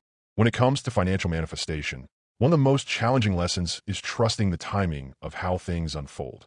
Florence Scovel Shinn emphasized over and over again that there is divine timing for every form of supply. Some forms of wealth appear instantly, like an unexpected gift, a sudden payment, or a quick opportunity. Other forms of supply may take time to manifest because certain people, events, or conditions need to align in the perfect way. She reminded her students with a powerful phrase, "What is yours cannot be kept from you." In other words, the good that belongs to you by divine right is already established, and no delay, person, or circumstance can ultimately prevent it. Let's go deeper into why timing matters, how to remain calm and expectant when supply seems delayed, and how to keep your faith strong until your manifestation appears. Why some wealth appears instantly. Sometimes financial blessings arrive with incredible speed. You might affirm divine supply, and within hours, you receive an unexpected check, a client calls, or someone offers you exactly what you needed. Florence explained that instant results happen when there's no mental resistance. If you are fully aligned in thought, word, and feeling with the truth of abundance, nothing is blocking the flow. For example, a woman affirmed, "Unexpected doors of abundance are open to me now." And the same day, she received a forgotten refund check. A man visualized his bills stamped paid in full with gratitude. And within a week, a friend repaid an old loan he had given up on. When your inner belief matches divine supply, results can show up immediately because there's nothing standing in the way. Why other supply takes time. On the other hand, some forms of wealth take longer to appear. Florence reassured her students that a delay is not a denial. There are 3 main reasons why timing may unfold more gradually. Preparation is happening behind the scenes. Sometimes people and conditions need to be rearranged for your supply to come in the best possible way. Your consciousness is still being trained. If you still hold fear, doubt, or hidden beliefs about lack, the process helps you release those before receiving. A better result is being prepared for you. Often, divine timing protects you from settling for something small when something greater is meant for you. She would say, "Never be discouraged by a delay. It only means the conditions are being divinely prepared for the perfect result." Trusting delays as spiritual preparation. Many people lose faith when things don't happen as quickly as they hoped. But Florence encouraged her students to see delays as proof of preparation, not punishment. Think of planting a seed. You water it, nurture it, and trust it will sprout. You don't dig it up every day to see if it's growing. You trust the process. Financial manifestation works the same way. Once you've spoken your word, given thanks, and released it to divine law, you allow the unseen forces to arrange the perfect outcome. She reminded, your good is already on its way. Do not outline the time or manner in which it should appear. Leave that to God. Florence's powerful phrase, what is yours cannot be kept from you. This phrase is one of her most comforting truths. What is yours cannot be kept from you. That means, if an opportunity is truly yours, no one can take it. If money is meant for you, it will find you, even through unexpected channels. If a delay happens, it's only to ensure you receive what's best, not what's rushed. When you trust that your divine supply is secure, you stop feeling anxious about timing. You know that nothing and no one can withhold what belongs to you by divine right. How to stay calm during delays. Florence taught several practices to maintain faith and peace while waiting for financial manifestations. Keep affirming. Repeat affirmations like, divine timing is perfect. My supply comes in perfect ways at the perfect time. Avoid looking at appearances. Don't keep checking your bank account with fear or staring at unpaid bills with dread. Instead, bless them and affirm they're already handled. Practice gratitude for what you already have. Gratitude shifts you out of frustration and keeps you in the vibration of receiving. Distract your mind with good work. Instead of obsessing about when, focus on being of service, doing what's in front of you with love and excellence. This helps you remain emotionally centered, which allows divine timing to unfold naturally. Real-life example of divine timing. Florence shared many stories of how timing worked out perfectly for her students. One woman was in urgent need of money to pay her rent. She affirmed daily, God is my supply, and I am paid in full, under grace in perfect ways. Weeks went by without visible change, but she refused to worry. Then, just days before her rent was due, she received a letter from an attorney. A distant relative she hardly knew had passed away, leaving her a small inheritance, just enough to cover her rent and more. Another man had been praying for a better job, but nothing happened for months. Instead of quitting in frustration, he kept affirming, I give thanks that the perfect position is already prepared for me. Months later, a company he admired created a brand new role and offered it to him without him even applying. The delay wasn't a denial. It was preparation for something better than he imagined. Affirmations for divine timing in finances.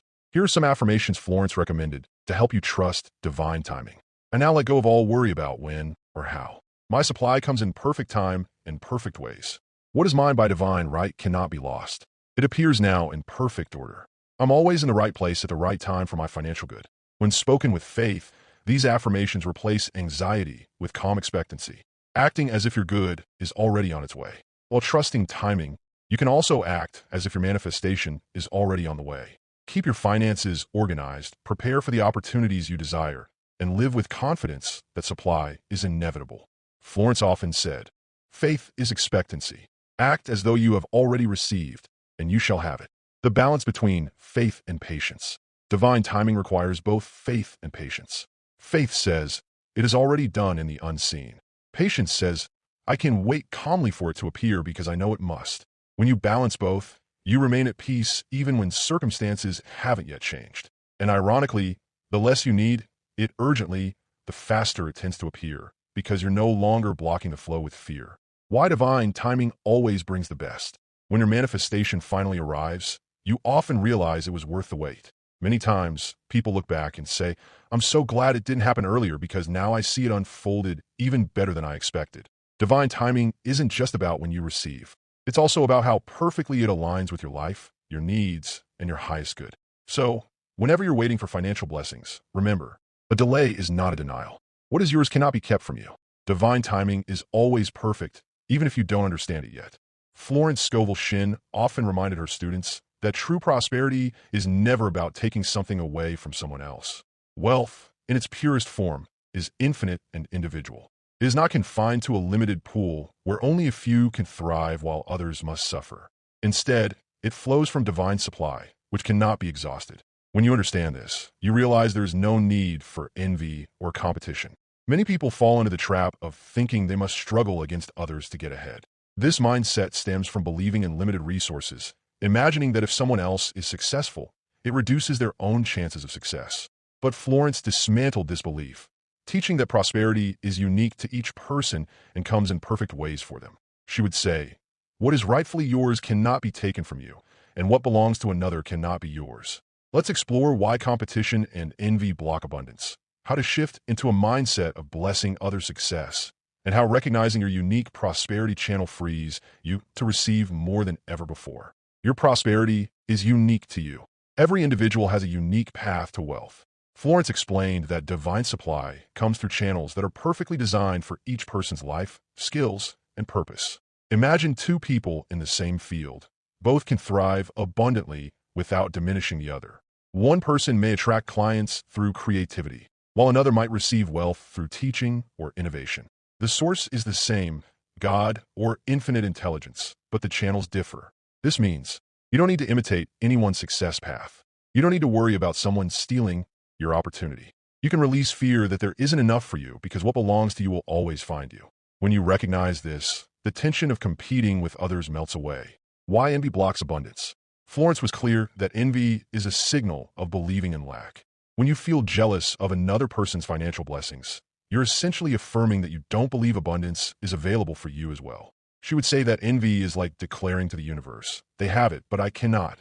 This mental vibration not only lowers your energy, but also repels the flow of prosperity. Envy focuses your attention on separation and limitation, which attracts more feelings of lack. On the other hand, blessing another's success keeps you aligned with the vibration of abundance. Why you never need to compete. Competition implies that wealth is a finite resource, but divine supply is infinite. Florence emphasized that God's storehouse is limitless. No one can deplete it. Just as one candle lighting another does not reduce its own flame, another person's success cannot diminish your own potential. She also reminded her students that what belongs to you cannot pass you by. If an opportunity truly aligns with your divine plan, it will stay open for you. If it is not, something better is being prepared. This understanding dissolves the fear of missing out or the belief that you must hustle harder than others to win. Blessing others' success as a magnet for your own. One of the most powerful practices Florence taught was blessing the good you see in others. Instead of feeling envious when someone receives money, a promotion, or a luxury, she suggested affirming, "I bless their success and know that mine is on its way. What God has done for others, He now does for me in perfect ways." Why does this work? Because what you bless, you draw closer to yourself. When you celebrate someone else's abundance, you align yourself with the same energy, making it easier for prosperity to flow toward you. Blessing others also removes hidden resentment that can block your own flow. It turns the sight of others' success into an inspiration, not a trigger for fear or doubt. How competition creates struggle. Florence often pointed out that competing with others puts you in a constant state of struggle and resistance. Instead of being guided by divine intuition, you're driven by fear of being left behind. This leads to overworking without inspiration, making decisions from desperation instead of calm clarity, missing your unique opportunities because you're too focused on someone else's path. She reminded her students, "You are not in competition with any person, place, or thing. You are only in competition with yourself, your own doubts and fears." Real-life example of blessing others. Florence shared the story of a woman who felt jealous of her friend's financial success. Every time she saw her friend thriving, she felt smaller and more frustrated with her own situation. Florence advised her to change her inner dialogue. Instead of saying, "Why does she have it and I don't?" she began saying, "I bless her success and give thanks that the same abundance now comes to me." Within weeks, the woman received an unexpected raise at work and was offered a side opportunity that doubled her income. By blessing her friend's success, she shifted her own energy to match prosperity instead of resisting it. Wealth flows where there is harmony. Harmony and peace are essential for wealth to flow. Envy and competition create inner conflict, which blocks supply. When you let go of those feelings and replace them with trust and blessings, you create an open channel for divine supply to move freely. Florence would often say, "No man is your enemy. No man is your friend. Every man is your teacher."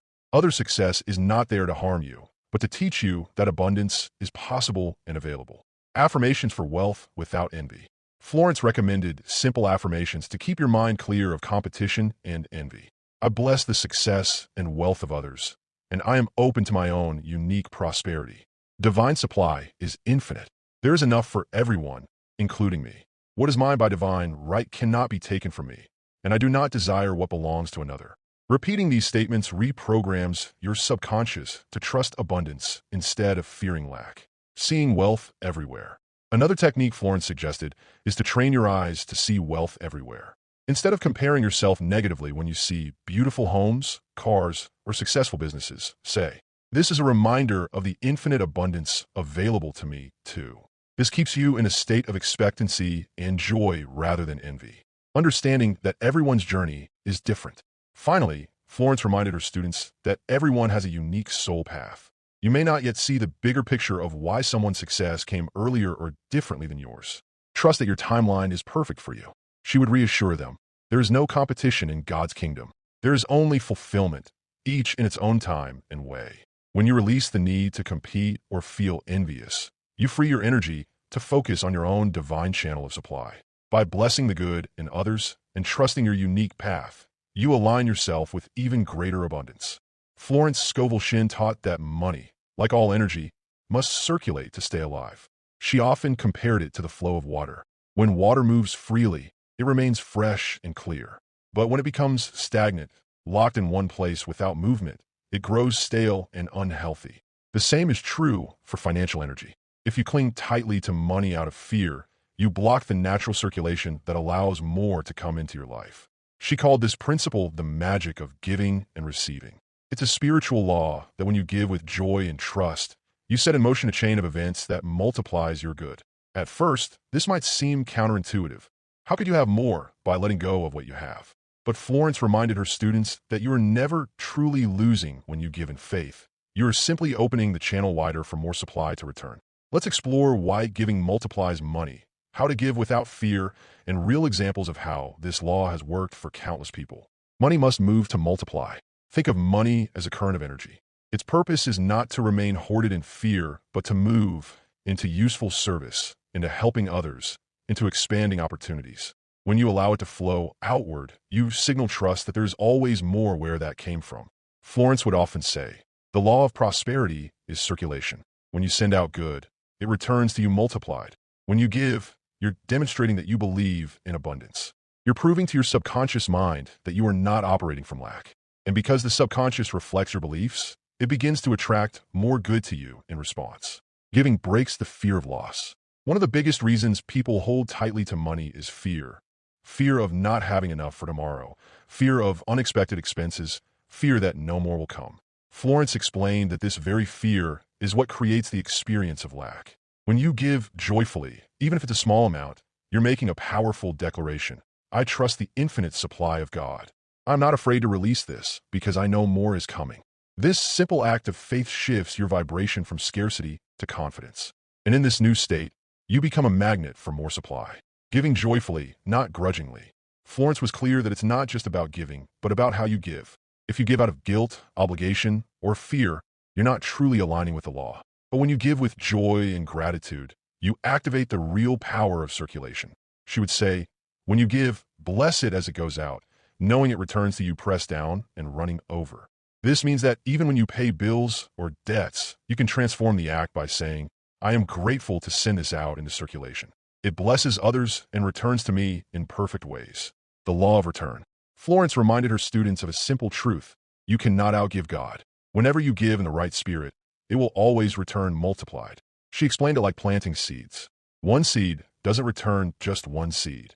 It grows into a tree that produces many fruits, each containing more seeds. Similarly, one act of giving sets in motion a chain reaction that eventually returns to you far greater than what you released. Real-life story of giving and receiving. One of Florence's most well-known stories was about a woman who desperately needed money to pay rent. She had very little left, but Florence told her to give something, anything, out of faith. The woman reluctantly gave a small amount to someone in need, blessing it as she released it. Within a few days, an unexpected payment arrived from an old client that completely covered her rent and more. Florence used this example to show that even the smallest act of giving can unlock new channels of supply. It's not the size of the gift, but the faith and joy behind it that matters. Tithing as a prosperity practice. Florence also spoke about tithing, the practice of giving a portion of your income to a person, place, or spiritual source that inspires you. She said this wasn't about rigid religious rules, but about honoring the source of your supply. When you consistently set aside a portion of your income for good, you are affirming that you trust the flow of divine abundance, that you acknowledge money comes from God, not just from jobs or people, that you're a part of a bigger circulation of wealth. Many who practiced this found that their income grew unexpectedly because they had shifted from hoarding to trusting. Giving unlocks hidden channels. Florence explained that giving has a way of unblocking channels that were previously stuck. Sometimes people wonder why no new money is coming into their lives. They may be praying or affirming abundance, but if they're holding everything tightly, they're not leaving room for new supply. When you give, you make space for more. You show the universe that you're ready for greater flow. And often, unexpected sources, new clients, surprising refunds, forgotten investments begin to appear. Giving beyond money. While money is one form of circulation, Florence also emphasized that you can give time, kindness, encouragement, or talent. Prosperity is a whole life experience, not just financial. When you give love or service freely, you also open the door for material blessings to return. She once said, if you feel you have nothing to give a smile, give a word of encouragement. The law will respond to the spirit of giving, not just the amount. How to start the flow if you feel broke. Many people think, I'll start giving when I have more money. But Florence reversed this idea. She taught that giving is what starts the flow. Even if you feel you have very little, you can share a small amount with someone who needs it more. Pay your bills with gratitude instead of resentment. Give away items you no longer need to bless someone else. These small acts signal the universe that you're open to circulation. And circulation always returns. Affirmations for the magic of giving. To strengthen the habit of giving joyfully, Florence suggested affirmations like, I give freely and fearlessly, knowing it returns to me multiplied in perfect ways. I'm grateful to circulate money, for it blesses all it touches and returns to me abundantly. I am a channel of divine supply. I always have more than enough to give and receive. Repeating these affirmations keeps your mind aligned with trust instead of fear when you release money. Balancing giving and receiving. Florence also pointed out that receiving is just as important as giving. Some people give endlessly but feel guilty or uncomfortable receiving. This blocks the flow as much as hoarding does.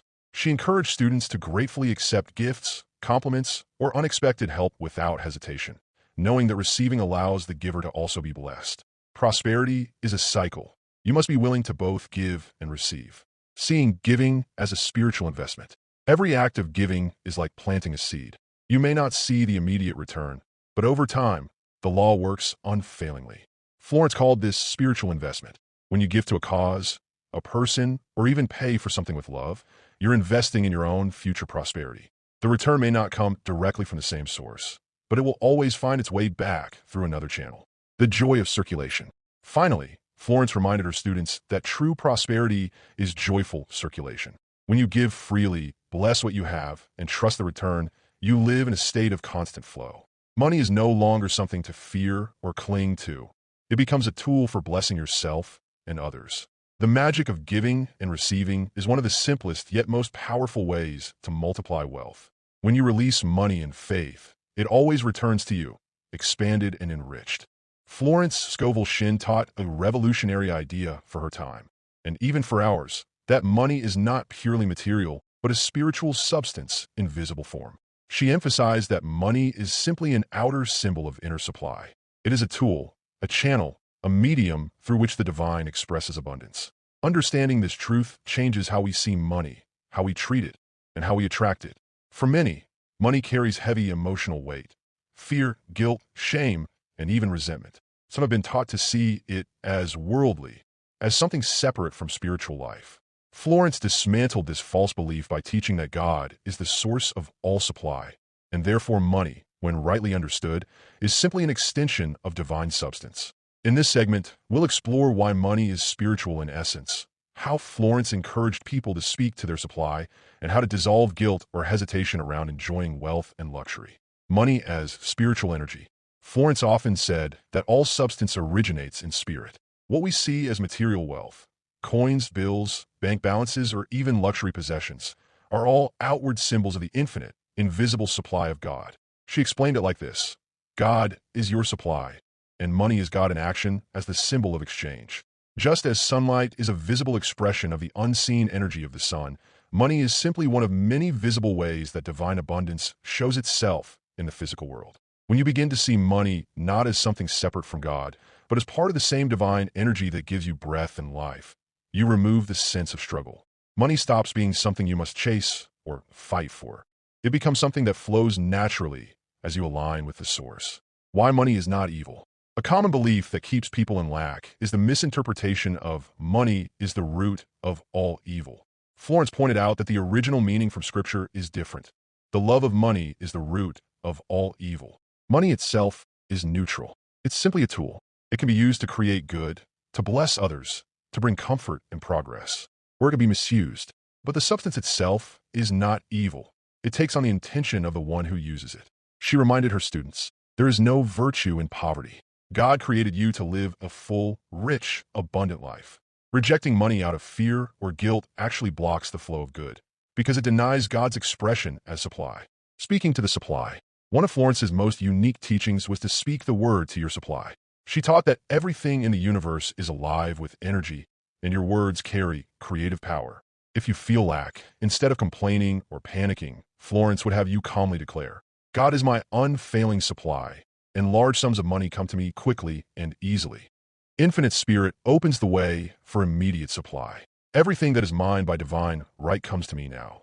She believed that by speaking directly to your financial need with faith-filled words, you activate spiritual laws that move circumstances into alignment. This wasn't about begging or pleading. It was about claiming your divine inheritance. She would remind her students, you are not asking for what you don't have. You're calling forth what is already yours in the unseen. Money responds to your vibration. Florence often described money as responsive. If you approach it with fear, resentment, or a belief that it is scarce, it will reflect that in your experience. But if you approach it with gratitude, respect, and calm trust, it flows more easily. She taught students to bless the money they already had. Even if it was only a small amount, she encouraged affirming, I bless this money and see it multiplying in perfect ways. This simple act shifts your energy from lack to appreciation, which naturally attracts more. Dissolving guilt around wealth. One of the biggest inner blocks to financial freedom is guilt around wanting or enjoying money. Many people feel that desiring wealth is selfish or unspiritual. Florence shattered this false belief by explaining that true wealth allows you to express more of God. When you have more resources, you can help more people, support more good causes, and live in greater peace and creativity. She would say, God wants you to be happy. He wants you to have what you need and more, because in your expansion, life expands. Luxury, comfort, and beauty are not sinful. They are expressions of divine order and creativity. Denying yourself what you truly desire does not serve anyone. Seeing wealth as a reflection of divine order. Florence pointed out that if you look at nature, you see overwhelming evidence of abundance. There are countless stars in the sky, endless grains of sand on a beach, more leaves on a single tree than you could ever count. God does not create in small, limited ways. He creates lavishly, beautifully, and endlessly. If creation itself reflects abundance, then it is natural for you, made in the image of God, to also live abundantly. Money, then, is simply one manifestation of divine order and plenty. Using money as a channel of good. Another key to seeing money as divine substance is recognizing it as a channel for good, not an end in itself. Florence often reminded her students that the purpose of money is to be used, circulated, and enjoyed, not hoarded out of fear. When you see money as a tool for creating blessings for yourself and others, you remove the sticky energy of greed or guilt. You begin to use money consciously, allowing it to serve its true spiritual purpose, expansion, service, and joy. Real-life example of calling forth supply. Florence shared many stories of students who needed immediate financial help and used these principles. One woman faced an urgent bill with no idea how to pay it. Instead of panicking, she calmly declared, God is my immediate supply. This bill is paid in full in perfect ways. She repeated it with conviction, releasing the fear. Within a day, an unexpected refund arrived in her mailbox that completely covered the expense. This example shows how seeing money as divine substance and speaking to it with faith can bring practical, real-world results.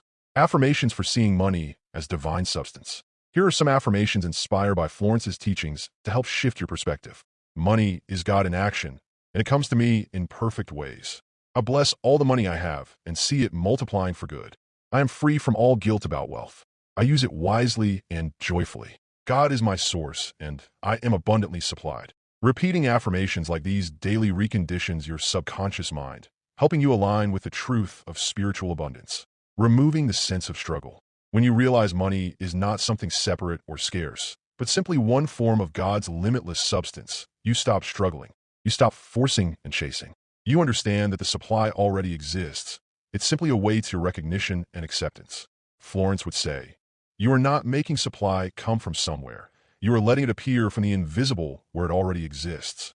This shifts you from desperation to calm expectation, living in harmony with supply. Finally, Florence taught that to truly see money as divine substance, you must live in harmony with it.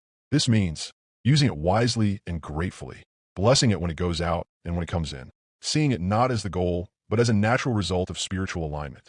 When you live this way, money becomes what it was always meant to be, a servant, not a master. Seeing money as divine substance frees you from fear and guilt. It restores your trust in the source and allows you to use wealth as a beautiful tool for expansion and blessing. Florence Scovel Shinn often emphasized that most people are unconsciously living from inherited patterns, beliefs about life, love, and especially money, passed down like invisible script from their families and ancestors. These patterns shape the way we see prosperity, limit our sense of what is possible, and even create repeating cycles of struggle. When it comes to financial abundance, many families carry deep-rooted scarcity thinking.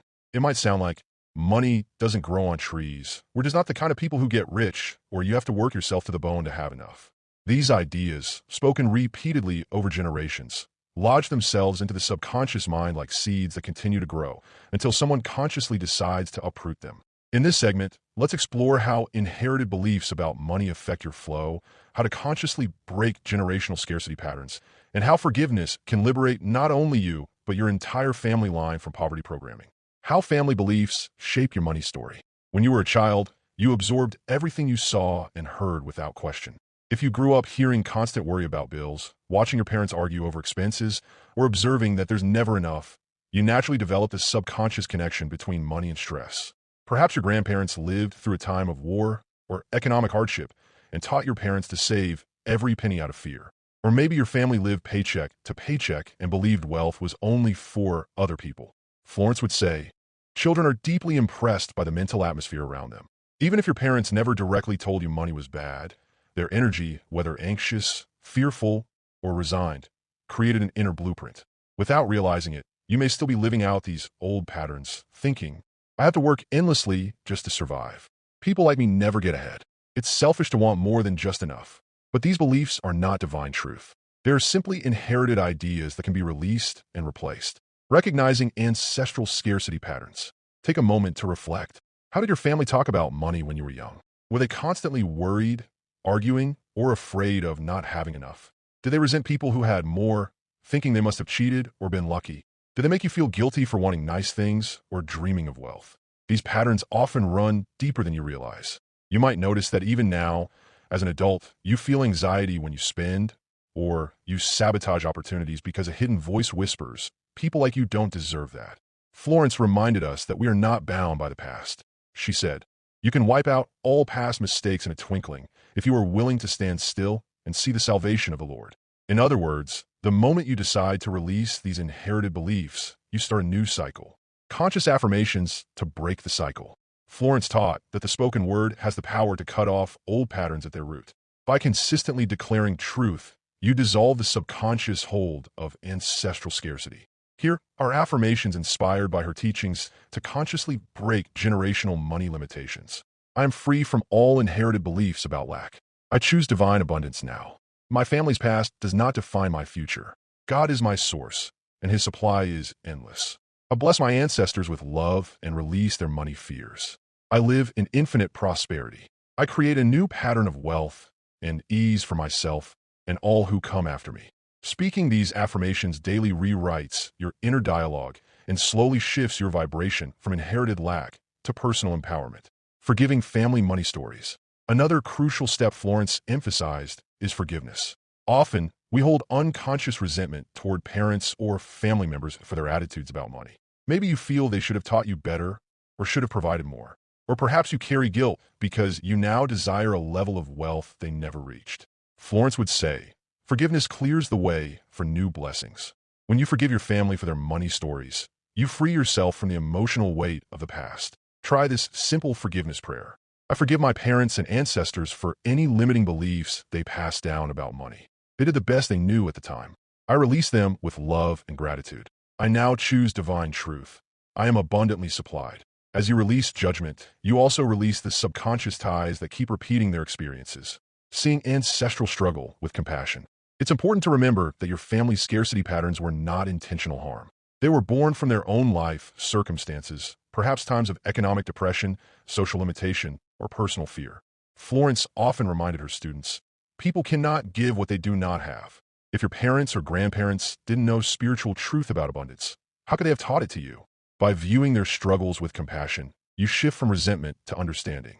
And from that place of compassion, it becomes easier to say that may have been their experience, but it doesn't have to be mine. Creating a new family pattern. When you break the cycle of ancestral scarcity, you don't just change your own life, you create a new energetic pattern for everyone connected to you. Florence believed that one person aligned with truth can uplift an entire family. When you live in abundance, when you demonstrate faith, when you prosper without guilt, you inspire others to believe they can too. You may even notice that as you shift, unexpected blessings begin to appear for your family members as well. Old arguments about money dissolve. New opportunities arise. It's as if the entire family line breathes a sigh of relief, finally released from the weight of generations of fear.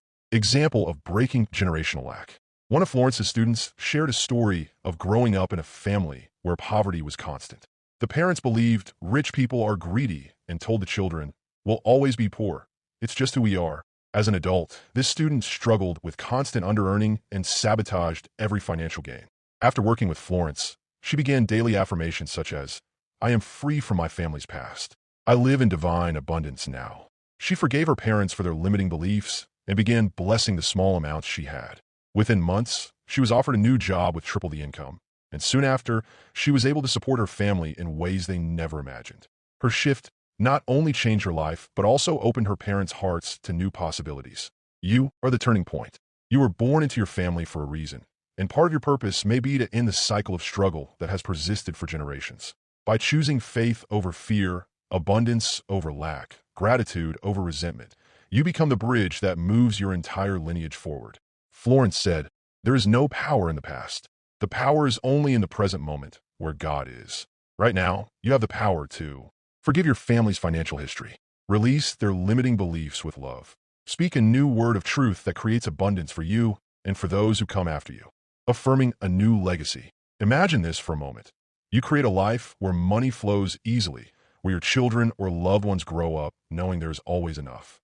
Instead of teaching fear, you teach faith. Instead of passing down struggle, you pass down wisdom. You might affirm, "I'm a new pattern of wealth and freedom in my family. Through me, my entire family line is blessed with abundance. I release all ancestral scarcity and replace it with divine plenty." This isn't just about you. It's about creating a new legacy of abundance that ripples forward for generations. Breaking free from family and ancestral poverty patterns is one of the most powerful spiritual works you can do. You honor your family's journey, forgive the past, and step boldly into the truth that your supply comes not from them, but from God's infinite source. Florence Scovel Shinn often said, "Love is the greatest power in the universe." When you understand how deeply this truth applies to prosperity, everything changes. Most people think wealth comes from working harder, finding the right opportunity, or simply being lucky. But Florence revealed a deeper spiritual law. Love dissolves all resistance, including the hidden blockages that keep money from flowing into your life. When your heart is closed, when you carry resentment, fear, jealousy, or anger, you create an energetic wall that repels prosperity. On the other hand, when you fill your mind and heart with love, your energy becomes magnetic. Love opens doors. It softens hardened situations. It aligns you with divine flow. In this segment, we'll explore why love is the highest frequency for financial abundance, how loving your work attracts more income naturally, and how blessing people and situations creates both harmony and wealth. Love dissolves inner resistance. Many people don't realize that their own inner conflicts block their prosperity. You might outwardly affirm wealth, but if you secretly resent your boss, dislike your clients, or harbor guilt about money, you're sending out mixed signals. Florence taught, whatever you resent, you bind to yourself. Whatever you bless, you multiply. Think about it. If you dislike wealthy people and say things like, "They're probably greedy," or "must be nice to have it easy," you're rejecting the very energy you wish to attract. If you're angry about a debt or a financial setback, you're holding yourself in the vibration of lack. But when you choose love, when you say, I bless wealth in all its forms, when you forgive the past, when you let go of resentment, you remove the invisible chains around your supply. Love doesn't just make you feel good emotionally. It literally shifts your energy. And when your energy shifts, your outer world must respond. Loving your work attracts more income. One of Florence's most profound teachings is that you prosper most when you love what you do. She wrote, when you love your work, you'll have plenty of it and be well paid. Why is this true? Because love puts you in alignment with your higher purpose. When you truly enjoy your work, you naturally give it more care, more creativity, more positive energy. And people feel that energy, they're drawn to it. Opportunities, clients, and income follow effortlessly. Compare this to someone who hates their job, who wakes up dreading each day. Their energy is heavy and resistant. They're focused on what they dislike, and that only multiplies. So, even if you're not in your dream career yet, you can still begin to love the service you provide right now.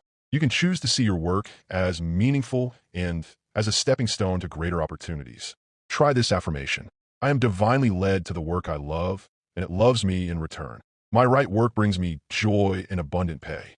As you hold this loving thought, you open the way for new doors to appear, sometimes in unexpected ways. Love turns work into service.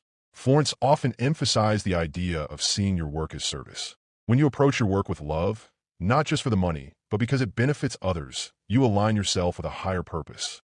For example, a teacher who loves their students, a healer who genuinely cares for their patients, or an entrepreneur who provides a product they truly believe improves lives. These people radiate love, and love always attracts more. Ask yourself, how can I bring more love into what I do? How can I focus on helping and uplifting others instead of only making money?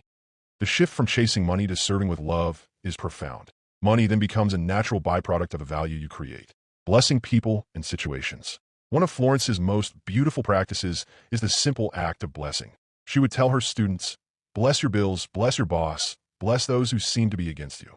Why? Because when you bless, you release the energy of fear and resentment and replace it with love.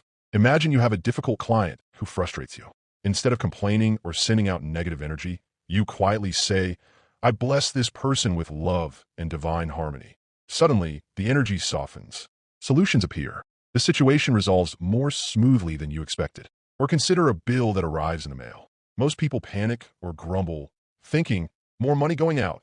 Florence would advise, bless the bill and say, I am grateful I have the means to pay this, and more flows back to me multiplied. This might seem small, but blessing every person and situation connected to your finances creates a powerful ripple of positive energy. It replaces fear with trust. It tells the universe, I am open to the flow of good in all directions. Love neutralizes envy and competition. Another key to prosperity is releasing envy and competition. It's easy to look at others who are wealthy and feel jealousy or think, they have what I don't. But Florence reminded us that love celebrates other success, knowing it does not diminish your own. She said, there is no competition on the spiritual plane. What is yours cannot be taken, and what is theirs cannot be withheld from them. When you see someone thriving financially, bless them. Say, I am grateful for their prosperity, and I welcome my own. This creates a loving, expansive energy that draws more to you. Remember, there's no shortage in divine supply. When you operate from love instead of envy, you align yourself with abundance rather than limitation. Love opens unexpected channels. Many of Florence's students shared stories where simply practicing love and blessing led to unexpected income or solutions. One student had been in a long-standing legal dispute over money. She was filled with anger and frustration, and nothing moved forward. After Florence advised her to bless everyone involved with love, she started affirming daily, I bless this situation with love, and divine justice is done now. Within weeks, the case resolved smoothly, and she received more money than she expected. By replacing anger with love, she opened the way for divine flow. Love literally changes the atmosphere around you. It softens resistance in others. It creates harmony where there was conflict, and harmony always brings increase. Affirmations of love and prosperity. Here are a few affirmations you can use daily to fill your life with love and abundance. I radiate love and attract divine prosperity in perfect ways. I bless everyone connected to my finances, and we are all richly supplied. I love what I do, and it loves me in return, bringing me joy and wealth. I forgive and bless all past situations. Only good comes to me now. Repeat them with feeling, especially when fear or resentment creeps in. They will gradually shift your inner state into one of loving expectancy. Love as the highest prosperity frequency. At its core, Florence's teaching shows us that love is the ultimate prosperity key. When you radiate love toward your work, toward others, toward yourself, you become a clear channel for wealth. Fear closes the door to supply. Love opens it wide. So, if you feel stuck in your finances, instead of trying to force a solution, ask yourself, where am I holding fear instead of love? Who or what do I need to forgive? How can I bless this situation right now? By returning to love, you return to the natural flow of abundance that is already available. When you align your thoughts, words, and actions with love, you create a life where money flows in harmony with joy and purpose. And as Florence beautifully said, love opens the way. Love clears the way. Love fills the way. Florence Scovel Shinn often reminded her students that divine supply is limitless and knows no restrictions. One of her most powerful principles is that money and blessings can arrive through unexpected channels, ways you could never logically predict. While human reasoning tend to focus on one job, one client, one paycheck, Florence taught that the universe has infinite pathways to deliver your good. She would say, there are no lost opportunities in divine mind. That which is yours will come to you, and if it passes you by, something better will replace it. This simple truth removes fear and allows you to relax and to trust. In this segment, we'll explore why you should never fixate on just one source of income, how divine supply works in mysterious ways, and how staying open invites surprising blessings. Letting go of the how. One of the biggest mistakes people make is obsessing over how their money will come. They think, it has to come from my salary. I have to get this promotion. This client must say yes. By locking onto only one possibility, they actually limit the flow of supply. Florence reminded her students, when you ask for something, you must not outline how it should come to you. Leave it to divine mind to work out the details. Think of it like planting a seed. You don't dig it up every day asking, how are you growing? Which direction are you taking?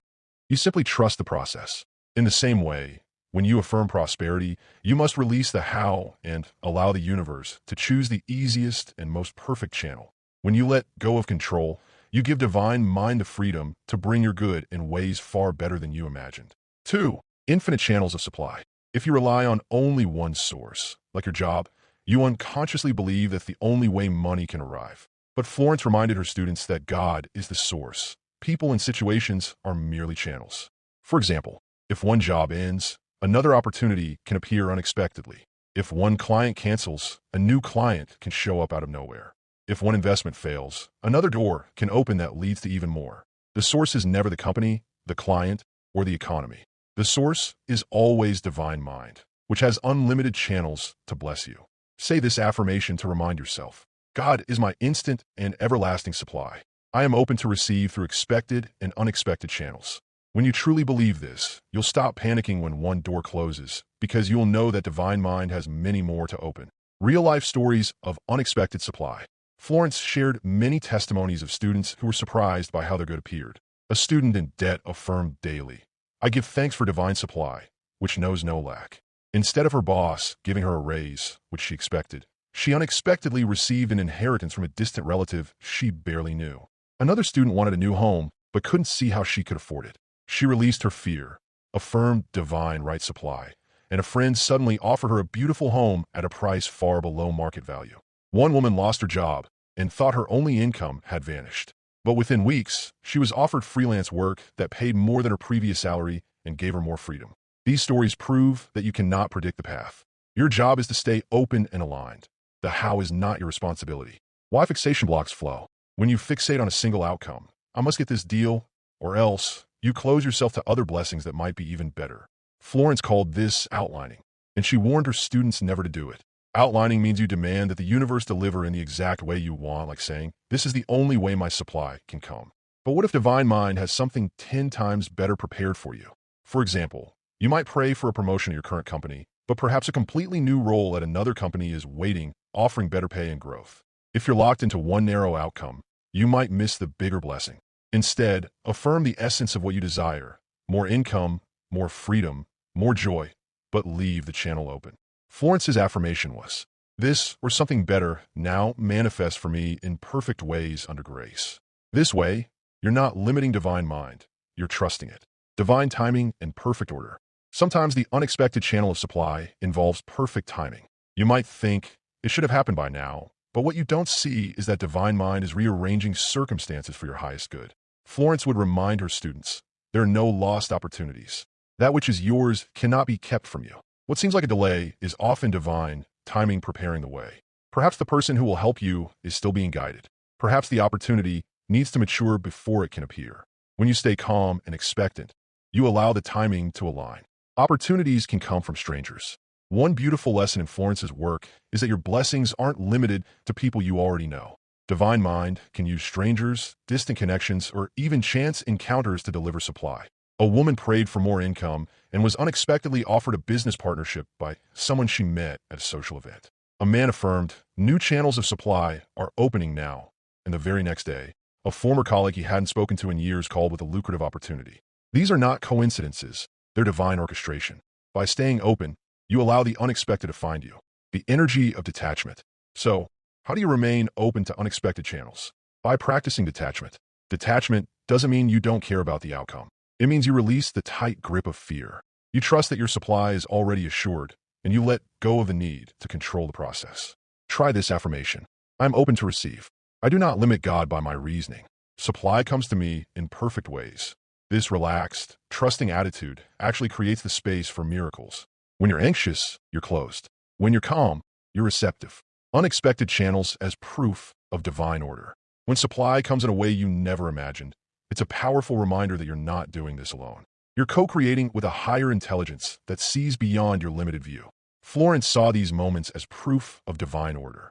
She taught her students to keep a praise journal to record each unexpected blessing, no matter how small. Over time, you begin to trust the process more deeply because you have your own evidence. The more you recognize these gifts, the more they seem to multiply. Affirmations for unexpected supply. Here are a few affirmations from Florence's teachings you can use to invite unexpected channels of abundance. I am open and receptive to new and wonderful avenues of supply. My good comes to me in expected and unexpected ways under grace. God is my unfailing source, and there are no limits to the channels of my supply. Repeat these daily, especially when you feel fear creeping in, trusting the bigger picture. Finally, remember that your life is part of a bigger divine design. Even when one door closes, another will open. Even when an opportunity seems lost, something better is already on the way. Florence's principle, there are no lost opportunities in divine mind, is a powerful reminder that nothing meant for you can truly be taken from you. So instead of clinging to one narrow idea of how your wealth will come, stay open. Bless every situation. Expect your good from infinite channels. Because the truth is, supply can arrive through avenues you never imagined, when you least expect it, in ways beyond your reasoning. Florence Scovel Shinn taught that one of the greatest tests in the game of life is learning to live beyond appearances of lack. She reminded her students that what you see with your physical eyes is only a fraction of the truth. The visible world is simply a reflection of past thinking, a delayed picture of what you once believed. If you want to change what you see tomorrow, you must hold firmly to the invisible reality of abundance today. She would often say, do not be deceived by appearances. They are only the shadows of your past thoughts. The truth is always abundance, health, and success waiting to be claimed. So how do you stay centered in truth when your current bank account looks empty, when bills are piling up, or when opportunities seem scarce? You must train yourself to see beyond the surface and hold faith that abundance is always present, even when it's not yet visible. Appearances are not final. The first step is to understand that what you see right now is not the final reality. Imagine looking at a seed you just planted. On the surface, it looks like nothing is happening. If you judge by appearances, you'd say, there's no growth here. It's just dirt. But beneath the soil, something is happening. Roots are forming, energy is gathering, and the plant is preparing to break through. It's the same with your finances or any area of life. When you affirm abundance, even if nothing seems to change immediately, know that unseen forces are already moving. Florence explained, every affirmation plants a seed in the subconscious, and in divine timing, it must appear in the outer world. So never say, it's not working, simply because you don't yet see results. The seed has been planted, now it must grow. The danger of believing in lack. When you stare at your current conditions and believe they're the ultimate truth, you actually reinforce the lack. If you keep saying, I can't afford this, there's never enough money, everything is going wrong, you're energizing the very conditions you wish to change. Florence warned that this is how people trap themselves in cycles of limitation. By constantly talking about not enough, they magnetize more not enough. She would tell her students, what you focus on grows. If you focus on lack, it multiplies. If you focus on abundance, it multiplies. So even if your bank balance is small, even if you're in debt, you must refuse to mentally agree with the appearance of lack. You must instead focus on the spiritual truth. God is your unfailing source, and supply is limitless. Seeing with spiritual eyes, living beyond appearances means developing the ability to see with spiritual eyes. Instead of looking at your circumstances and feeling despair, you look at them and affirm. This may look like limitation, but in truth, infinite abundance is at work here. This situation is only temporary. Divine supply is already unfolding for me. What I see is not all there is. God's riches are already prepared and on the way. This is not denial. It's not pretending the bills don't exist. It's simply choosing which reality to agree with. You can agree with fear and limitation, or you can agree with the higher truth of abundance. Florence would remind her students, there is always an invisible supply awaiting you. Claim it with your words and thoughts. Faith works before you see proof. Faith is the bridge between the invisible and the visible. It operates before there is physical proof. If you only believe you're provided for after the money shows up, that's not faith, that's reaction. True faith says, I know I am provided for even if I cannot see how. Think of it this way. When you place an order online, you don't panic after paying because the package isn't on your doorstep yet. You know it's on the way. You trust the process. Similarly, when you affirm prosperity, you've placed a spiritual order with divine mind. The supply is already dispatched. Your role is to remain calm and expectant, not doubtful and afraid. Florence's affirmation for this was, I cast this burden of lack on the Christ within, and I go free to receive my abundance. By releasing fear and choosing trust, you allow the unseen supply to take form. Abundance is always present, even when it looks like you have nothing. Remember that abundance is always present in some form. Look at nature.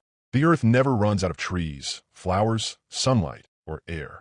The ocean never runs out of waves. Stars continue to be born in the universe without limit. This shows us that increase is the natural law of life. When you align with this truth, you realize you are part of that same flow.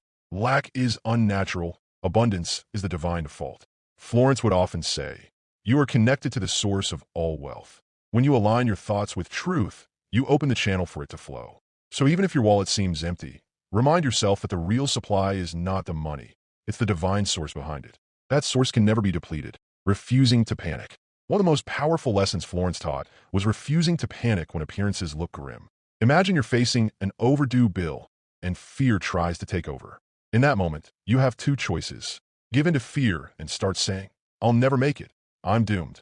Take a deep breath, release the fear, and affirm, divine supply is meeting this need right now. There is no lack in God's world.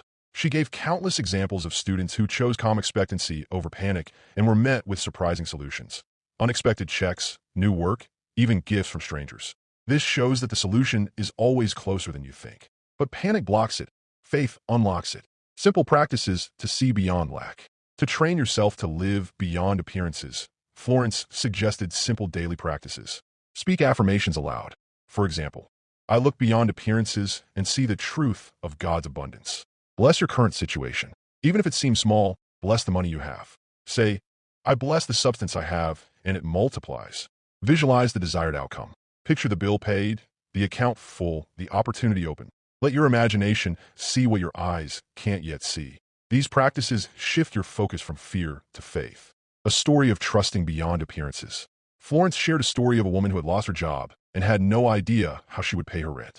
Instead of panicking, she affirmed, God is my unfailing source. This situation is already resolved in divine mind. She kept her calm and refused to speak words of fear. 2 days later, she received a call from a former employer offering her a temporary project that paid enough to cover her needs. Florence pointed out that the opportunity already existed before the woman even prayed. The prayer simply opened the way for it to appear. Affirmations to see beyond lack. Here are a few affirmations Florence recommended. There is no lack in divine mind. My supply is secure and unlimited. I do not believe in appearances. I believe in truth, and the truth is abundance. What I need is already prepared and on its way to me now, under grace. Repeat these whenever fear tries to take over. Trusting the invisible. Ultimately, living beyond appearances is about trusting that the invisible is more real than the visible. What you see now is temporary. What you affirm in spirit is eternal. So even in times of seeming limitation, keep your focus on the higher truth. Know that the supply is already unfolding. first unseen, then seen. Florence's timeless reminder still holds power today. Faith knows it has already received. Keep the faith, and the visible will follow. Florence Scovel Shinn's work revolves around one powerful truth. Financial freedom is your divine birthright. You were not placed on this earth to live in struggle, fear, or endless limitation. You were created in the image of an infinite, abundant God. And as such, you carry the same nature of expansion, growth, and plenty within you. She would often say, man was not born to be limited. He was born to express the limitless. That includes freedom in every sense, freedom of mind, freedom of spirit, freedom in relationships, and yes, financial freedom as well. Many people misunderstand prosperity.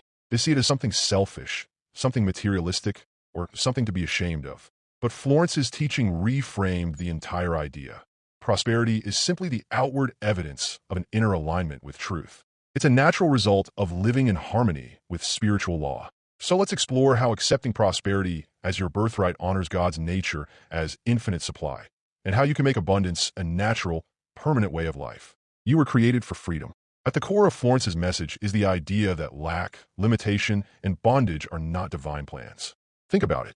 Would a loving, infinite creator design you to live in fear of bills, constantly worried about survival? Of course not.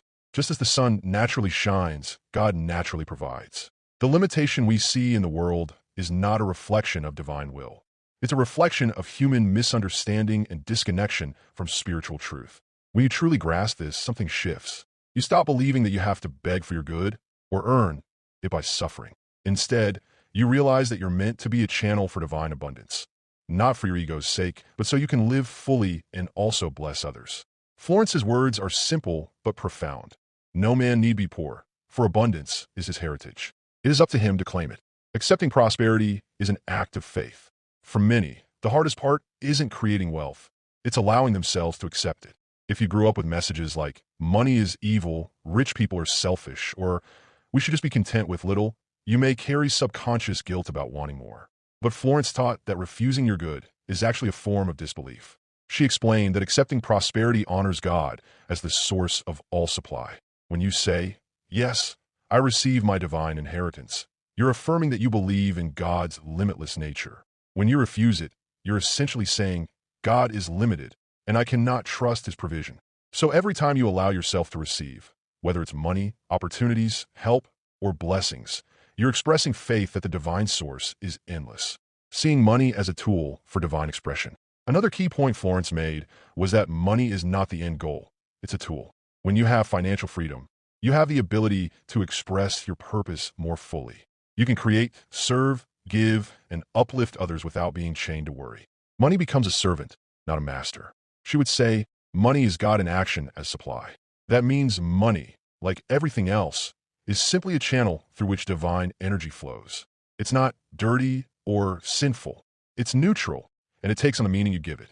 So when you use money for good to support your life, your loved ones, your community, you are in alignment with the highest purpose of wealth, releasing the fear of not enough. True financial freedom comes not just from having money in the bank, but from releasing the fear of not enough. How many people have large amounts of money, yet still live in fear of losing it? That's not real prosperity. Florence emphasized that freedom is first a mental state. When you know that God is your unfailing source, you stop clinging to any one channel. If one job ends, another will appear. If one investment fails, another opportunity will come. Why? Because the source of your supply is never the job, the client, or the market. It's divine mind itself. So even before your outer conditions change, you can claim your freedom by affirming, I am secure in the limitless supply of God. Nothing can be withheld from me. What is mine by divine right is already on its way. I am free from fear. My wealth flows endlessly and effortlessly, making prosperity natural and permanent. Florence didn't teach prosperity as a one-time manifestation trick. She taught it as a way of life. How do you make abundance permanent instead of temporary? By developing habits that keep you aligned with truth. Daily gratitude. Acknowledge and bless what you already have. This keeps the flow open. Faith-filled words. Refuse to speak lack, even casually. Speak life into your finances.